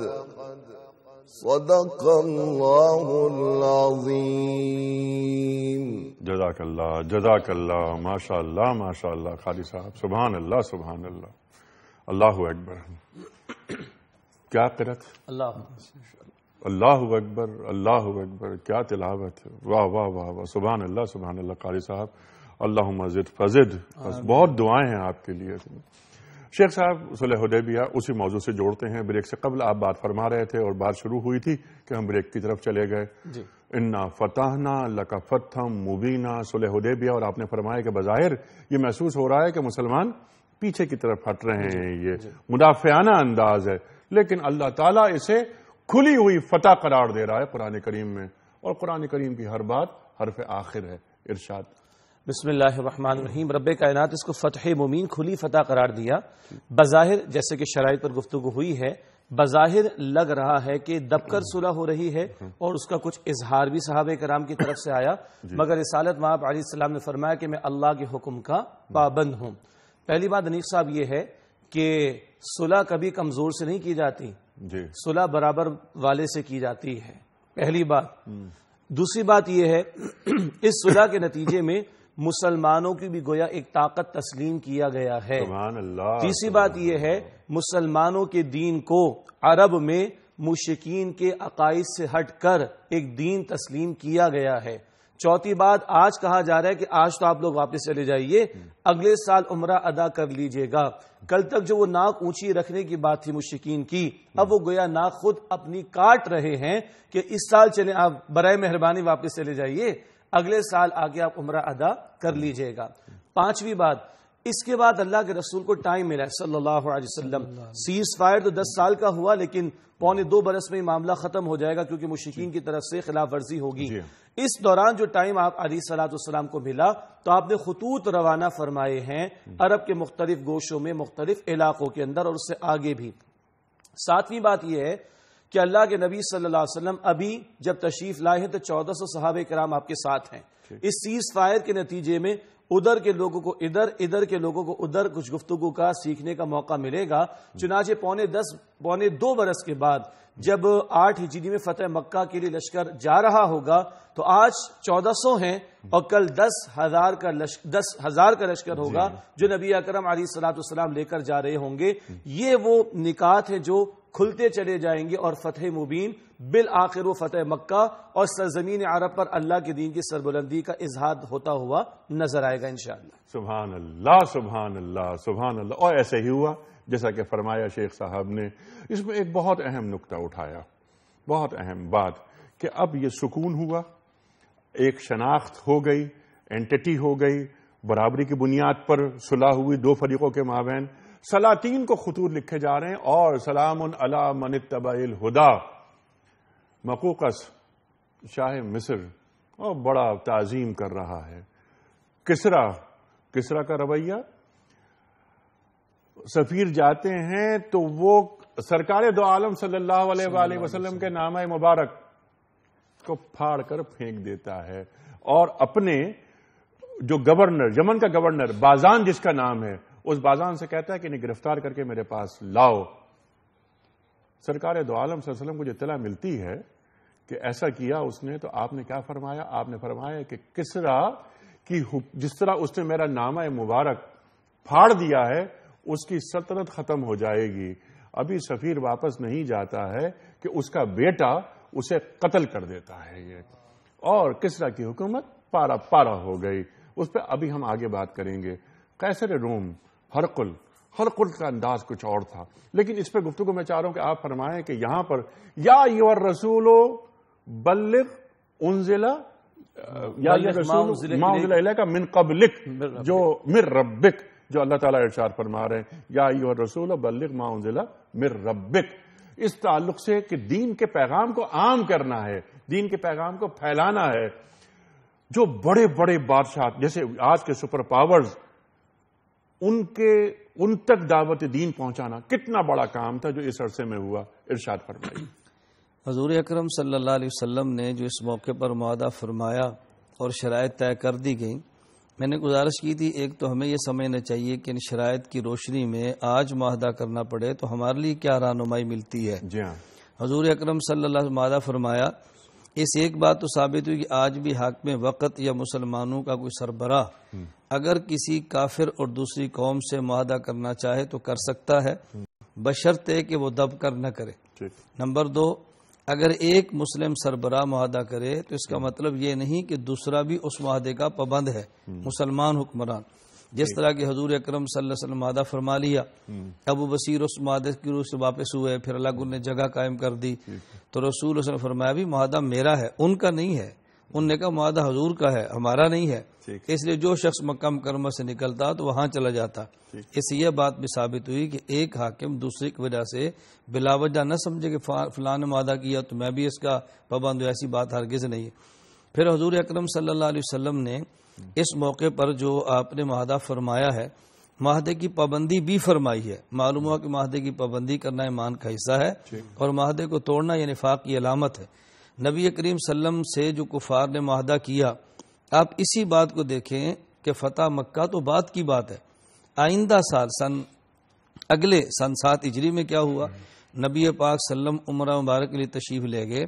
اب آپ کے ساتھ 1400 صحابہ نہیں ہیں بلکہ 2000 صحابہ ہیں صرف اگلی عرصے میں، اور مشرکین مکہ جو کہ معاہدہ کر چکے تھے اپنی آنکھوں سے دیکھ بھی رہے ہیں اور مسلمانوں کو روک بھی نہیں سکتے، انہوں نے مکہ کو چھوڑ دیا، وہ چھپ کر وہاں پر بیٹھتے رہے، اور رسول اللہ صلی اللہ علیہ وسلم نے سفر مبارک میں عمرہ بھی کیا، حضرت میمونہ بنت حارث رضی اللہ تعالیٰ عنہ سے نکاح بھی کیا، 3 دن قیام بھی فرمایا، اور آپ نے فرمایا اگر تم مجھے اجازت دو تو میں چاہتا ہوں ولیمہ یہاں کر لیں، تو انہوں نے کہا ہمیں دعوت کی ضرورت نہیں ہے، وہ تو ویسے جلے بھنے پڑے تھے، تو رسول اللہ وہاں سے تشریف لے گئے اور اپنے غلام ابو رافع کے ذمہ لگایا، مقام صرف تک بعد میں حضرت ام المومنین۔ آپ نے جو بات فرمائی بہت اہم بات یہ فرمائی، جو بہترین نقطہ ہے۔ بریک کے بعد واپس آئیں گے تو شیخ صاحب سے بات کرواؤں گا اس موضوع پر کہ معاہدہ کرنے میں غیر مسلموں سے کوئی پابندی دین عائد نہیں کر رہا، لیکن پہلی بات تو یہ کہ دب کر معاہدہ نہیں ہوگا۔ نمبر 2 کہ اس معاہدے کے اثرات دین کو فائدہ پہنچانے کے لیے ہوں گے، ذاتی مفادات کے لیے نہیں ہوں گے۔ یہ جو ایم ایف این اسٹیٹس دیا جا رہا ہے نا، تو M F N status most favourite nation کی جو بات ہوتی ہے، وہ معاہدے ایسے ہوں جس سے دین کو فائدہ ہو، غیر مسلم سے معاہدہ کرنے میں کوئی رکاوٹ نہیں ہوتی۔ خواتین و حضرات، دب کر معاہدہ نہیں کرتا مسلمان، یہ ایک نقطہ مل رہا ہے، اس پر بات کروائیں گے۔ بریک سے واپس آنے کے بعد شیخ صاحب سے ایک چھوٹا سا بریک۔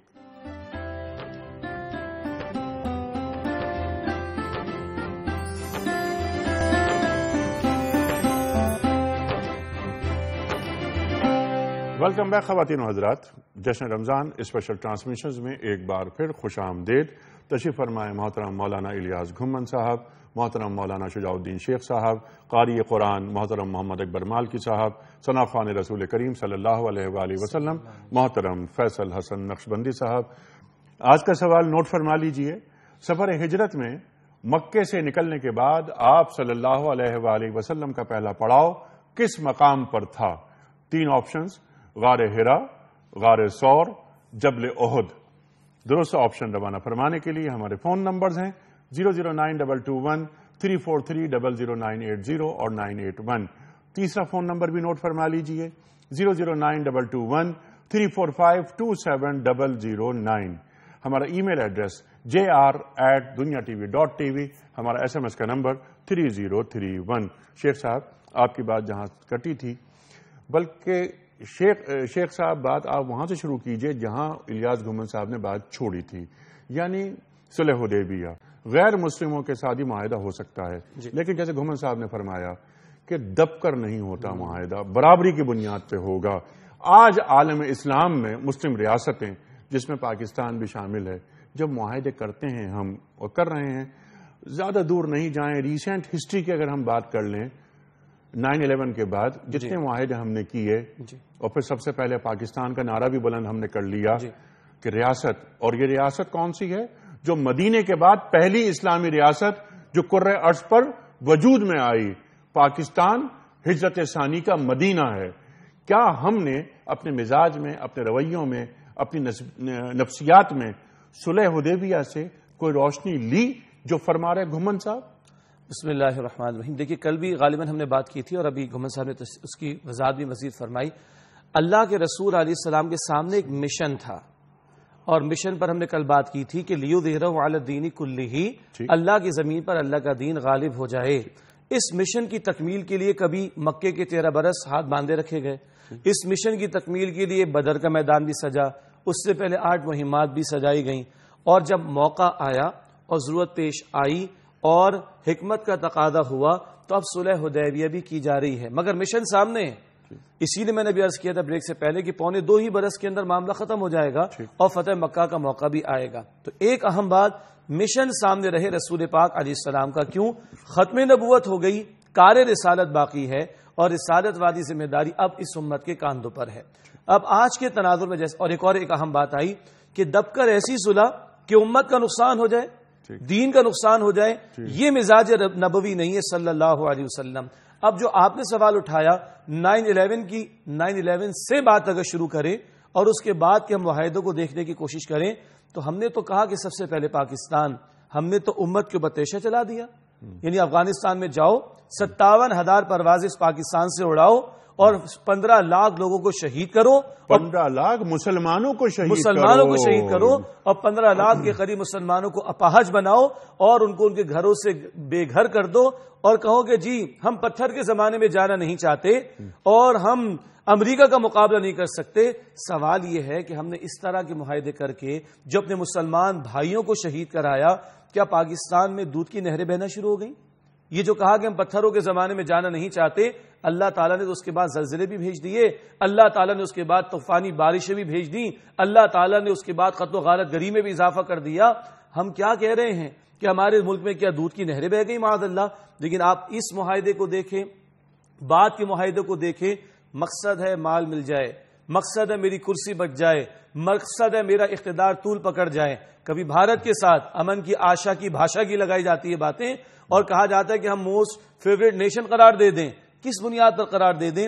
مال کی خاطر، تجارت کی خاطر، اپنی تجوریاں بھرنے کی خاطر. اور جو کشمیر میں ہمارے مسلمان بھائیوں کے ساتھ ظلم و ستم ہوتا رہا، اس ملک کو ڈی اسٹیبلائز کرنے کے لیے جو سازشیں وہاں سے ہوتی رہیں، اس سب کو اعلی رقم ایک طرف رکھ کر ہم کہے جناب ہم ان سے تعلقات کو استوار کرنا چاہتے ہیں. اور انیس صاحب جو زیادہ قابل گرفت بات ہے وہ یہ کہ امریکہ کے ساتھ معاہدے ہوں یا اسرائیل کو قبول کرنے کی باتیں کی جاتی ہوں یا ہندوؤں سے معاہدات کرنے کی باتیں کی جاتی ہوں، ان سب میں حوالہ میثاق مدینہ کا دیا جاتا ہے. کل بھی ہم نے بات کی تھی. ان سب میں حوالہ صلح حدیبیہ کا دیا جاتا ہے. میں نے کل بھی عرض کیا تھا، دوبارہ ریکارڈ پر بات آ جائے، یہ تو توہین رسالت والی بات ہے، یہ نبی پاک علیہ السلام کے اسوہ کا مذاق اڑانے والی بات ہے. وہاں مشن و اللہ کے دین کے سربلندی کے لیے اور صلح کی جاتی ہو، اور یہاں مشن و دولت کے پجاری بننے کے لیے اور دولت کے انبار اکٹھے کرنے کے لیے اور دلیل وہاں سے پیش کی جائے. جی، اقتدار کو طول دینے کے لیے، مغرب کے سامنے خود کو قابل قبول بنانے کے لیے، ان کے جوتے چاٹنے کے لیے، چند ٹکوں کے عوض قوموں کو بیچ دیتے ہیں. قوم فروختند ارزاں فروختند، یہ ہیں ہمارے مجموعی طور پر مسلمان حکمرانوں کی کارکردگی کے چند نمونے. اب ہمیں کیا کرنا ہے؟ اب ہمیں بات یہ ہے کہ رمضان کا مہینہ ہے، یہ بھی مسلمان حکمران، ٹھیک، خدا واسطے کا بیر تو ہمیں بھی نہیں ہے، توبہ کر لیں اور راہ راست پہ آ جائیں. اور توبہ کا مطلب کیا ہے؟ کفارہ ادا کرنا. نہیں سب کفارہ ادا کرنا پڑے گا. 15 لاکھ کو اگر شہید کروایا تب اس کا کفارہ کیا ہے؟ ان ظالموں سے معاہدے ختم کریں جن کے ساتھ معاہدے کر کے ہم نے اپنے بھائیوں کو شہید کروایا افغانستان میں، اور ڈرون حملے ابھی تک ہو رہے ہیں پاکستان کے اندر. کفارہ یہ ہے ان مظلوموں کی آہیں سننے سے بچیں. مظلوم کی جو بد دعا ہے وہ اللہ کے عرش کو ہلا دیتی ہے. تو ہماری فوج کو، ہمارے حکمرانوں کو بھی توبہ کرنی ہے، ہمیں اور آپ کو بھی توبہ کرنی ہے. ہمیں اپنے اعمال کی اصلاح کرنی ہے، پلٹ کر آنا اللہ کی طرف، اللہ کے رسول علیہ الصلوۃ والسلام کی طرف. اور کفارہ یہ ہے کہ ہم نے یہ ملک اسلام کے نام پر لیا، اس میں اسلام کا نفاذ ہو. آج فلسطین کا مسلمان بھی پاکستان کی فوج کو پکارتا ہے، وہ بھی امید رکھتا ہے کہ پاکستان اسلام کا قلعہ بننا تھا. اللہ کرے کہ ہمارے حکمرانوں کو سمجھ آئے، ایک خطہ زمین پر اگر یہ نمونہ دنیا کے سامنے پیش کر دیں تو سسکتی ہوئی انسانیت تلاش میں ہے عدل کی، اور عدل اللہ کے اس کلام سے ملے گا اور اللہ کے نبی پاک علیہ السلام کے اسوہ سے ملے گا، جس کے لیے ہم نے ہجرت کی تھی. ہمارے آباء و اجداد کہے کو آئے تھے پاکستان کا مطلب کیا؟ لا الہ الا اللہ. اے اللہ ایک خطہ زمین دے دے پہ جہاں آپ کی اور آپ کے نبی علیہ السلام کی اطاعت کریں گے. یہ ہوگا کفارہ, یہ اس قوم کی توبہ ہوگی. 27 شب میں نزول پاکستان ہوا تھا. جی ہاں, رمضان میں قدر کی رات میں نزول قرآن ہوا, تو 27 شب میں اللہ نے نزول پاکستان ہمیں دیا تھا. لاج رکھنی چاہیے اور اپنے آباء و اجداد کے عہد کی پاسداری کرنی چاہیے. سبحان اللہ سبحان اللہ. بلکہ میں تو اس سے آگے کی ایک بات کہتا ہوں شیخ صاحب اور گھمن صاحب, آپ کی اجازت سے, کہ مکہ مکرمہ سے ہجرت ہوتی ہے, مدینہ منورہ پہنچایا جاتا ہے. ظلم و صعوبت برداشت کرنے کے بعد مسلمانان عرب آتے ہیں مدینہ منورہ. صلح حدیبیہ اور مکہ مکرمہ واپسی اور فتح مکہ. تلک الایام نداولھا بین الناس.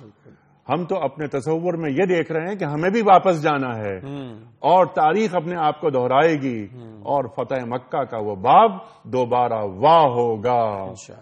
غزوہ ہند بھی آیا چاہتا ہے. اور غزوہ ہند میں اس ڈیٹیلز میں نہیں جانا چاہتا, لیکن اللہ کے رسول صلی اللہ علیہ وسلم نے جو وعدے کیے ہیں اور جو باتیں فرمائی ہیں, ایسا ممکن نہیں ہے کہ وہ باتیں پوری نہ ہوں, کیونکہ وہ میرے رسول کا فرمان ہے صلی اللہ علیہ وآلہ وسلم.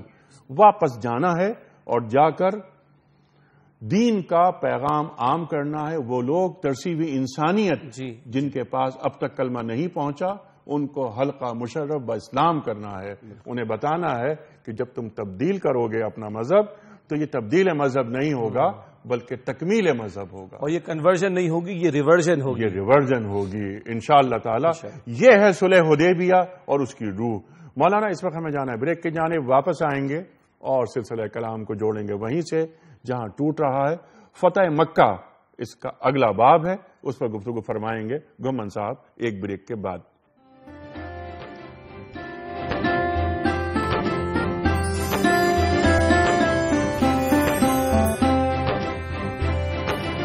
ویلکم بیک خواتین و حضرات. جشن رمضان میں ایک بار پھر خوش آمدید. صلح حدیبیہ مزید گفتگو ہو سکتی ہے. کئی باب ہیں جو کھلنے چاہیے, واہ ہونے چاہیے اور ایک ایک شق پہ بات ہونی چاہیے, لیکن اس کا خلاصہ دونوں ہمارے معزز علماء نے پیش کیا بلکہ عطا کیا. خواتین و حضرات, کچھ سوالات آئے تھے ہمارے پاس, ہم چاہتے ہیں کہ مولانا کی خدمت میں رکھیں کچھ سوالات. اور پھر صلح حدیبیہ کے بعد 7 ہجری کا ایک بڑا واقعہ غزوہ خیبر ہے, اس پر گفتگو کئی بار ہو چکی ہے. ہم چاہتے ہیں کہ فتح مکہ کا ذکر کیا جائے, اور فتح مکہ یہ 1400 صحابہ جو صلح حدیبیہ میں شریک تھے واپس آتے ہیں اور 1.25 برس بعد فتح مکہ ہو جاتا ہے. 10,000 قدسی طاقتیں پہنچ رہی ہیں اور فتح مکہ.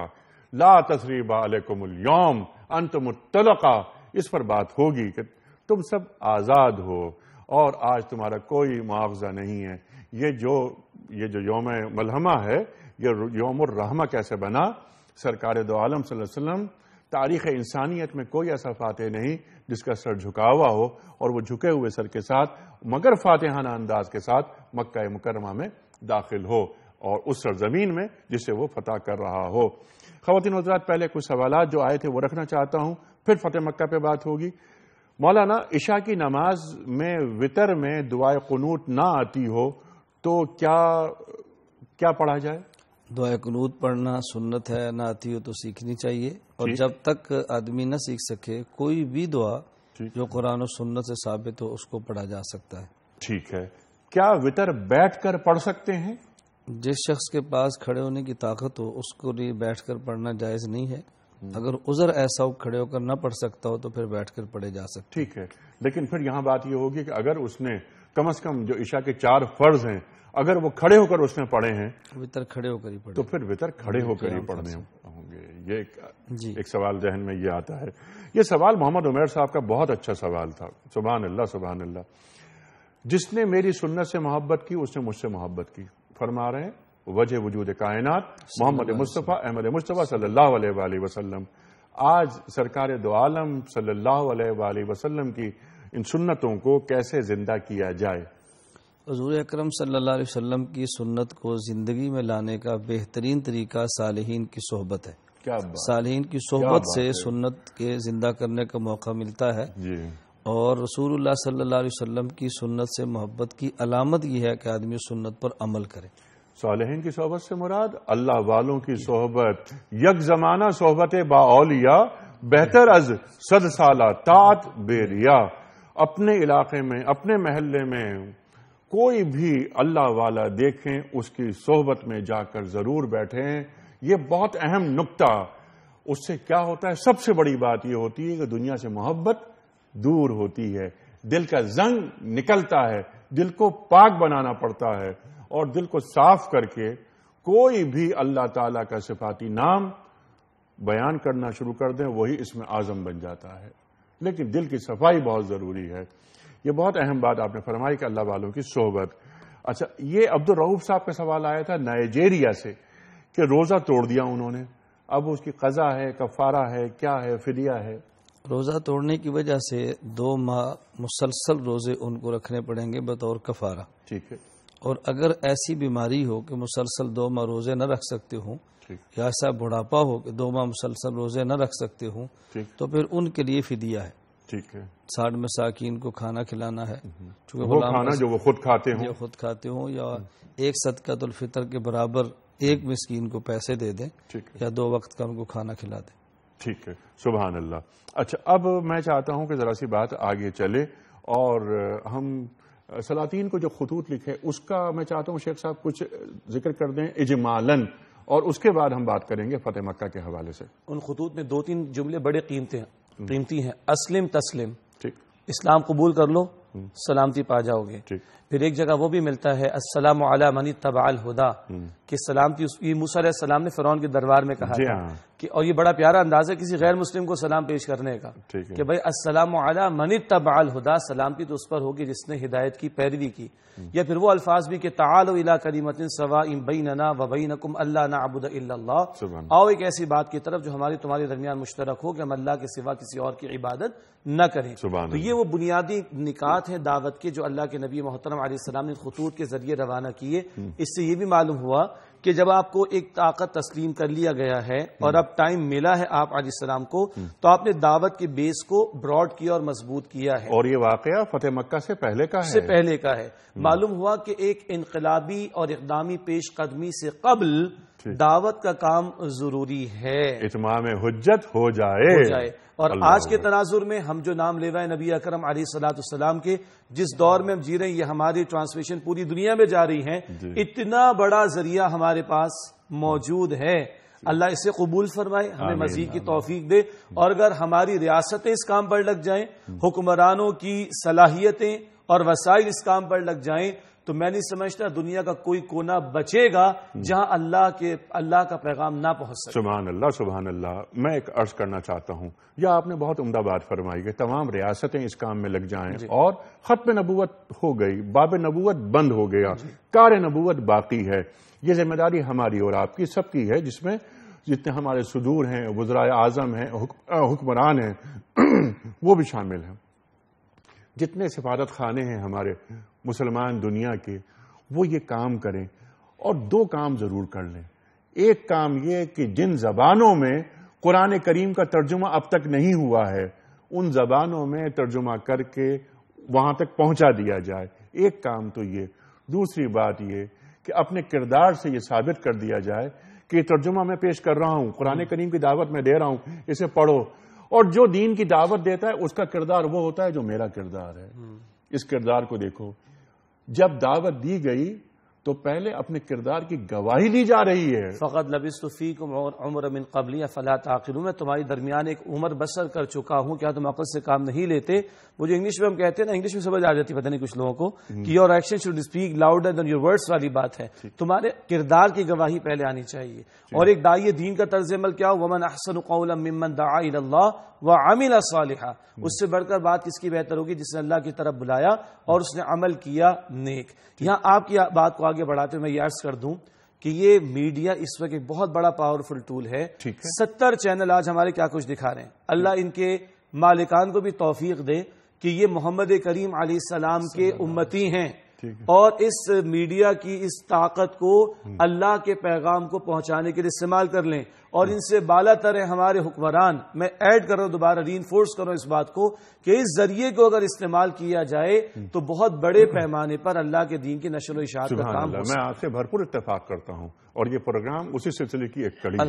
الحمدللہ میڈیا جو کچھ کر رہا ہے، اور اس کے علاوہ کہ جو انٹرٹینمنٹ چینلز ہیں، رمضان کے علاوہ ہم بات کریں کہ جس طرح فحاشی کو فروغ دیا جاتا ہے اس مملکت خداداد میں، اس کو روکنے والا کوئی بھی نہیں. لیکن دیکھیے امت کو کیسا بانٹا جا رہا ہے کہ اگر میں نے اپنے کسی مسلمان بھائی سے آمین بالجہر سن لیا، میں نفرت سے اسے دیکھتا ہوں. یا اپنا میں کوئی میرا شیعہ بھائی ہے، اگر وہ ہاتھ چھوڑ کر نماز پڑھ رہا ہے تو میں غصے سے اسے دیکھ رہا ہوں. امت کو تقسیم کر دیا گیا. یہ تمام طریقے اللہ تعالیٰ کے رسول صلی اللہ علیہ وآلہ وسلم کے طریقے اور نماز پڑھنے کے انداز. آپ نے ہاتھ یہاں بھی باندھا، آپ نے ہاتھ یہاں بھی باندھا، اور آپ نے ہاتھ چھوڑ کر بھی نماز پڑھی. اللہ تعالیٰ نے اپنے محبوب کی ہر ادا کو قیامت تک کے لیے محفوظ کر لیا. مجھے اعتراض کیوں ہونا چاہیے؟ مجھے اعتراض ہونا چاہیے کہ اس مملکت خداداد میں سود چل رہا ہے، اس مملکت خداداد میں شراب خانے کھلے ہوئے ہیں، اس مملکت خداداد میں جو ہورڈنگز نظر آ رہے ہیں، جو لان کے اشتہارات نظر آ رہے ہیں، ایک لڑکی پڑی ہوئی ہے اور اس کے اوپر ایک لان کا اشتہار وغیرہ وغیرہ جو کچھ ہو رہا ہے، کپڑا لا کے جو ڈال دیا گیا ہے. انٹرٹینمنٹ جو کچھ ہو رہا ہے اس کے نام پر. آپ مجھے اجازت نہیں، دیجیے، میں اس وقت بریک کی طرف جا رہا ہوں.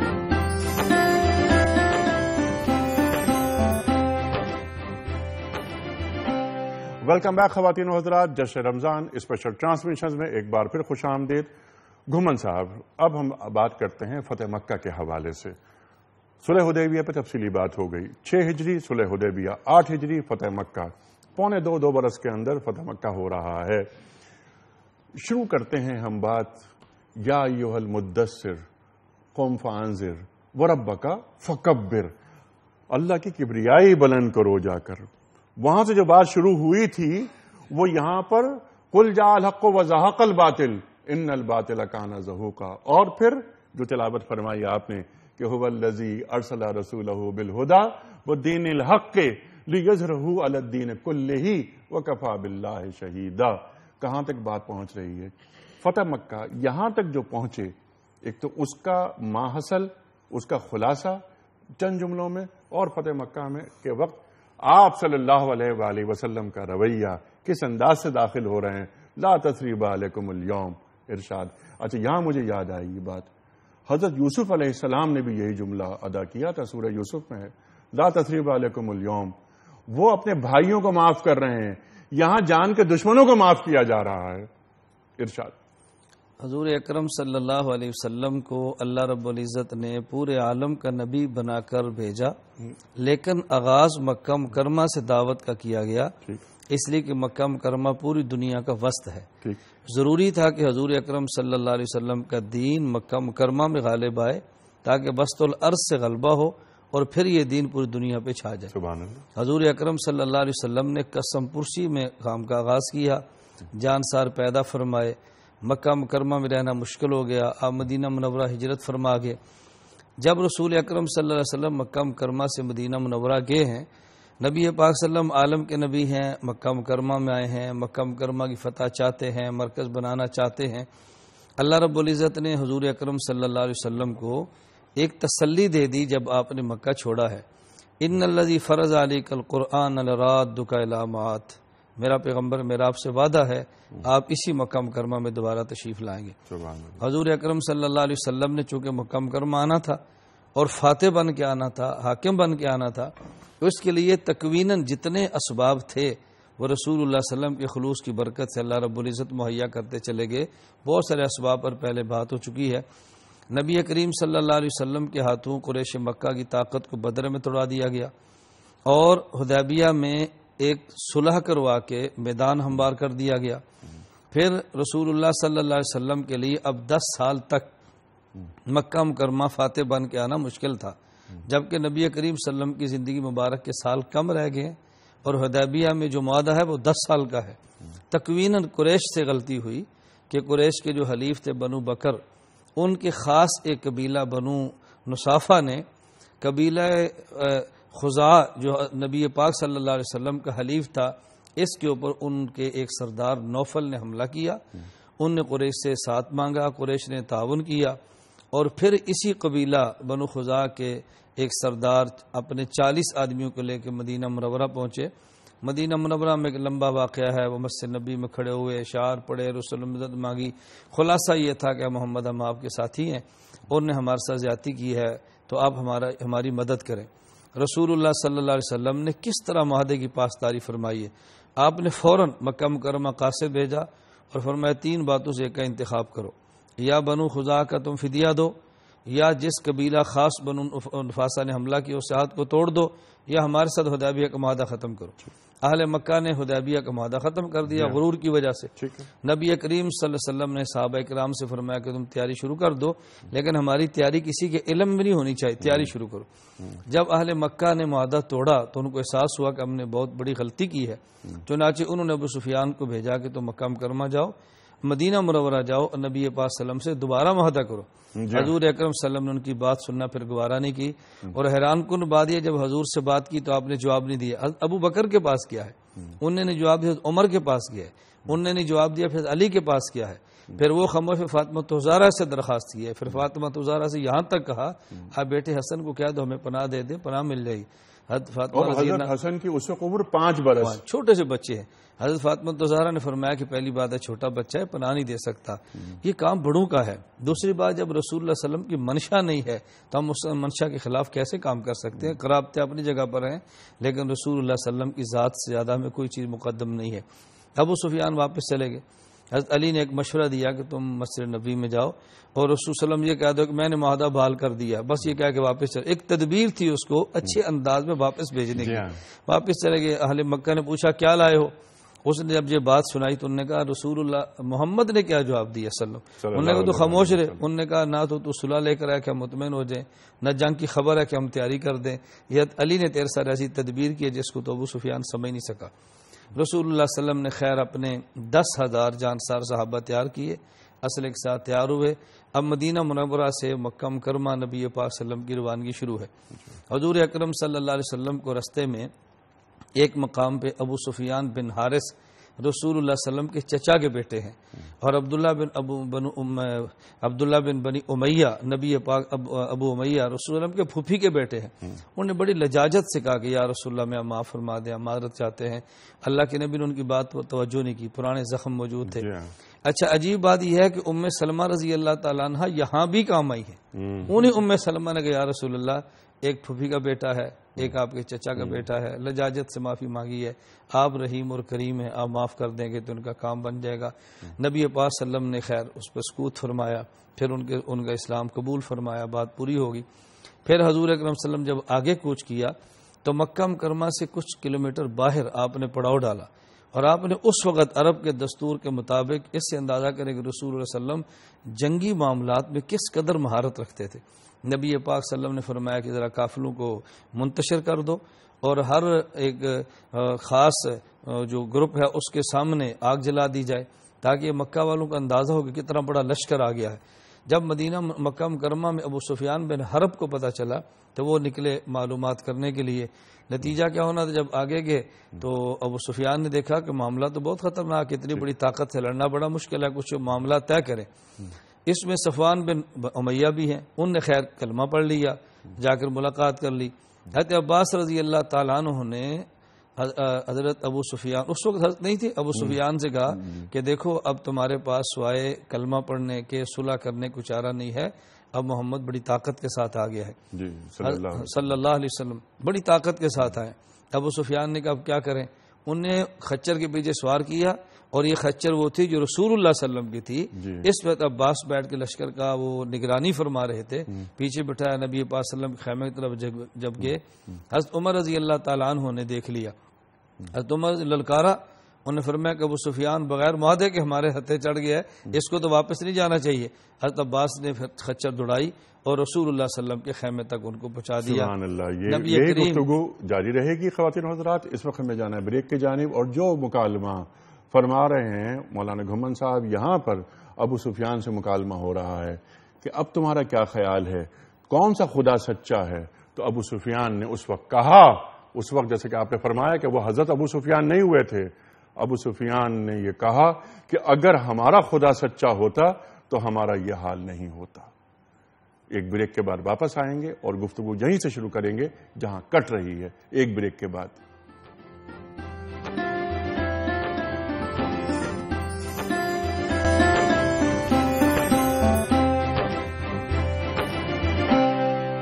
ویلکم بیک خواتین و حضرات، جشن رمضان اسپیشل ٹرانسمیشنز آخری لمحات جاری ہیں۔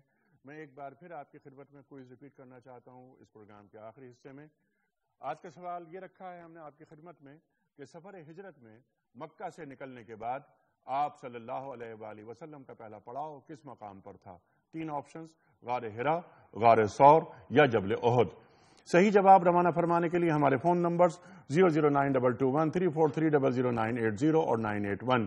ہمارا تیسرا فون نمبر 0092213452709۔ اگر آپ ای میل استعمال کرنا چاہیں اور اس کے ذریعے درست جواب دینا چاہیں تو ہمارا ای میل ایڈریس ہے jr@dunyatv.tv۔ ہمارا SMS کا نمبر 3031۔ خواتین و حضرات، فتح مکہ موضوع گفتگو۔ شیخ صاحب اسی بات کو آگے لے کے چلتے ہیں۔ 10,000 افراد اور فرما رہے ہیں سرکار دو عالم صلی اللہ علیہ وسلم کہ ان پر ہیبت ڈالنے کے لیے تم ٹکڑیوں میں الگ الگ ہو جاؤ، آگ جلاؤ۔ اور جب یہ آگ نظر آئی انہیں معلوم ہوا کتنا بڑا لشکر آ رہا ہے۔ تشریف لاتے ہیں 360 بت، ان کو نکالا جاتا ہے خانے خدا سے۔ قل جاء الحق وزاق الباطل ان الباطل کان زہوقا، اور حضرت بلال کی آذان ارشاد۔ بسم اللہ الرحمن الرحیم۔ آپ نے ماشاءاللہ میرے جملے عنایت فرما دیے میرے ہی سامنے، اللہ آپ کو جزائے خیر عطا فرمائے۔ ایک طرف تو 10,000 کے لشکر کی ہیبت، ہر ایک نے اپنی آگ جلائی تو دیکھ کر ہی وہ حیرت زدہ ہو گئے، مرعوب ہو گئے، اور اللہ کی بھی مشیت تھی کہ حرم کا تقدس پامال نہ ہو، بغیر جنگ کے مکہ فتح ہو گیا۔ مکے کی فتح ضروری تھی، وہ سینٹرل پلیس تھا عرب بھر کا، اور یہیں پر آ کر وہ جو آیت تلاوت ہوئی لیظہرہ علی الدین کلی، کہ فتح مکہ کے بعد حنین اور طائف کے غزوات ہیں اور سرزمین عرب پر اللہ کا دین غالب ہو گیا۔ بلال رضی اللہ تعالیٰ عنہ خانہ کعبہ کی چھت پہ کھڑے ہو کر اذان بلالی ان کی گونج رہی ہے وہاں پر، اور اللہ کے نبی علیہ السلام کے سامنے مشرکین موجود ہیں، اور آپ پوچھتے کہ تم مجھ سے کس بات کی توقع رکھتے ہو؟ کہنے لگے کریم ابن کریم، کریم باپ کے کریم بیٹے ہیں۔ تو اللہ کے رسول نے کہا ٹھیک، میں بھی تم سے وہ کہتا ہوں جو کریم ابن کریم ابن کریم ابن کریم نے کہا۔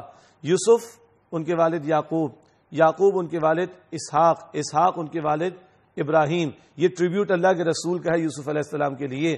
میں تم سے وہی کہتا ہوں جو یوسف نے اپنے بھائیوں سے کہا تھا، لا تثریب علیکم اليوم، تم سب کے سب آزاد ہو۔ انیس صاحب، آدمی کمزور ہو تو معافی کوئی حیثیت نہیں رکھتی، یا کل اختیار ہے، ایک اشارے پر گردنیں اڑائی جا سکتی تھیں، مگر آپ نے عام معافی کا اعلان فرمایا۔ ہاں، ریکارڈ پر بات رہے، 17-18 کے بارے میں فرمایا کہ جہاں کہیں ملے ان کی گردن اڑا دینا، حتیٰ کہ کعبے کے پردے میں لپٹے ہوئے ملے تو ان کی گردن اڑانا۔ ابن خطل کو نکالا گیا، اس کی کنیزوں کو نکالا گیا، یہ گستاخان رسول تھے اور ان کا معاملہ چکایا گیا۔ چند دن آپ علیہ الصلوۃ والسلام نے مکہ مکرمہ میں قیام فرمایا، اور اس کے بعد انصار مدینہ کو آپ نے ایک بات کہی تھی، اور انہوں نے کہا تھا کہ آج تو ہم آپ کا ساتھ دے رہے ہیں، ایسا تو نہیں کہ کل آپ وہاں جائیں اور وہیں کے ہو رہے۔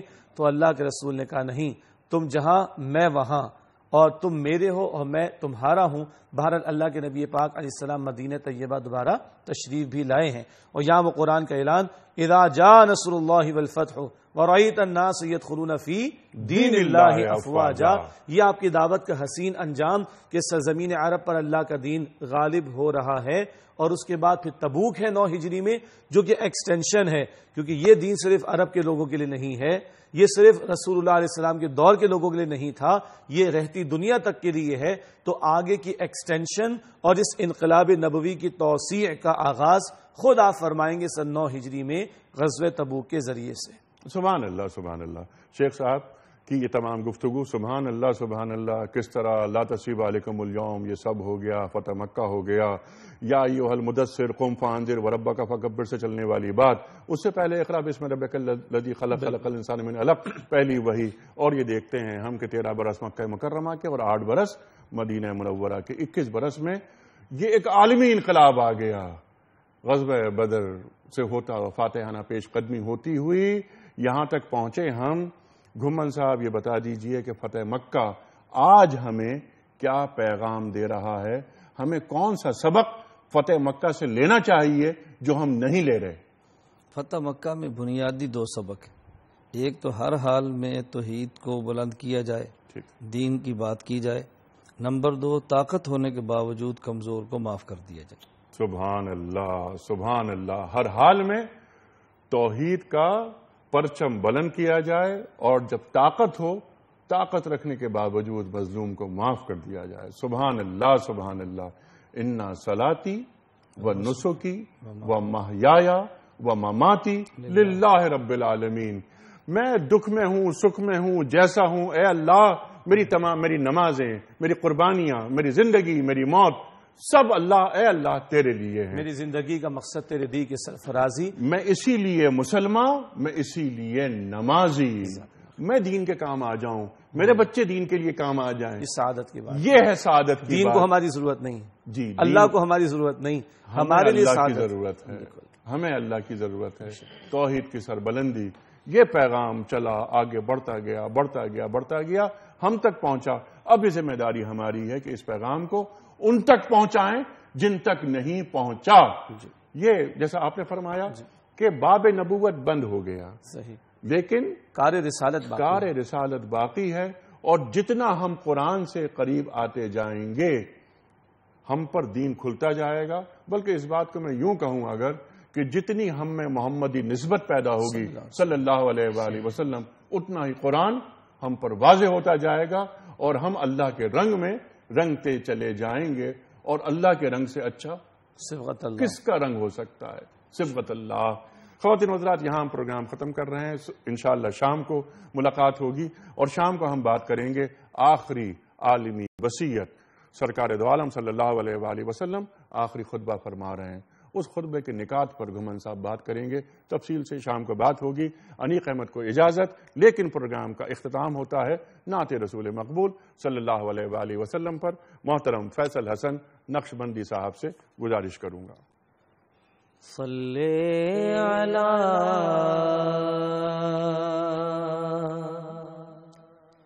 نبینا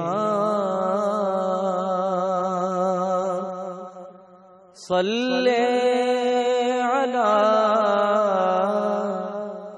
محمد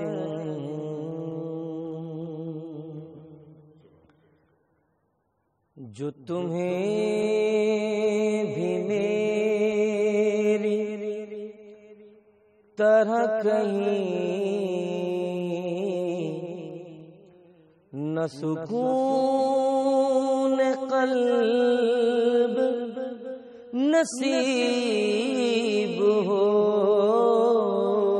جو تمہیں بھی میری طرح کہیں نہ سکون قلب نصیب ہو، میری بات مانو تو میں کہوں، میری بات مانو تو میں کہوں، میرے ساتھ سوئے حرم چلو، میری بات مانو تو میں کہوں، میرے ساتھ سوئے حرم چلو۔ وہ بڑے رؤوف رحیم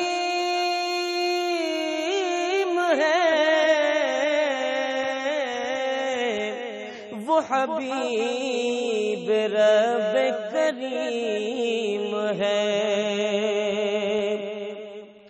وہ بڑے رؤوف رحیم ہے، وہ حبیب رب کریم ہے، بس انہی سے حال بیان کرو، میرے واسطے بھی دعا اپنی سے حال بیان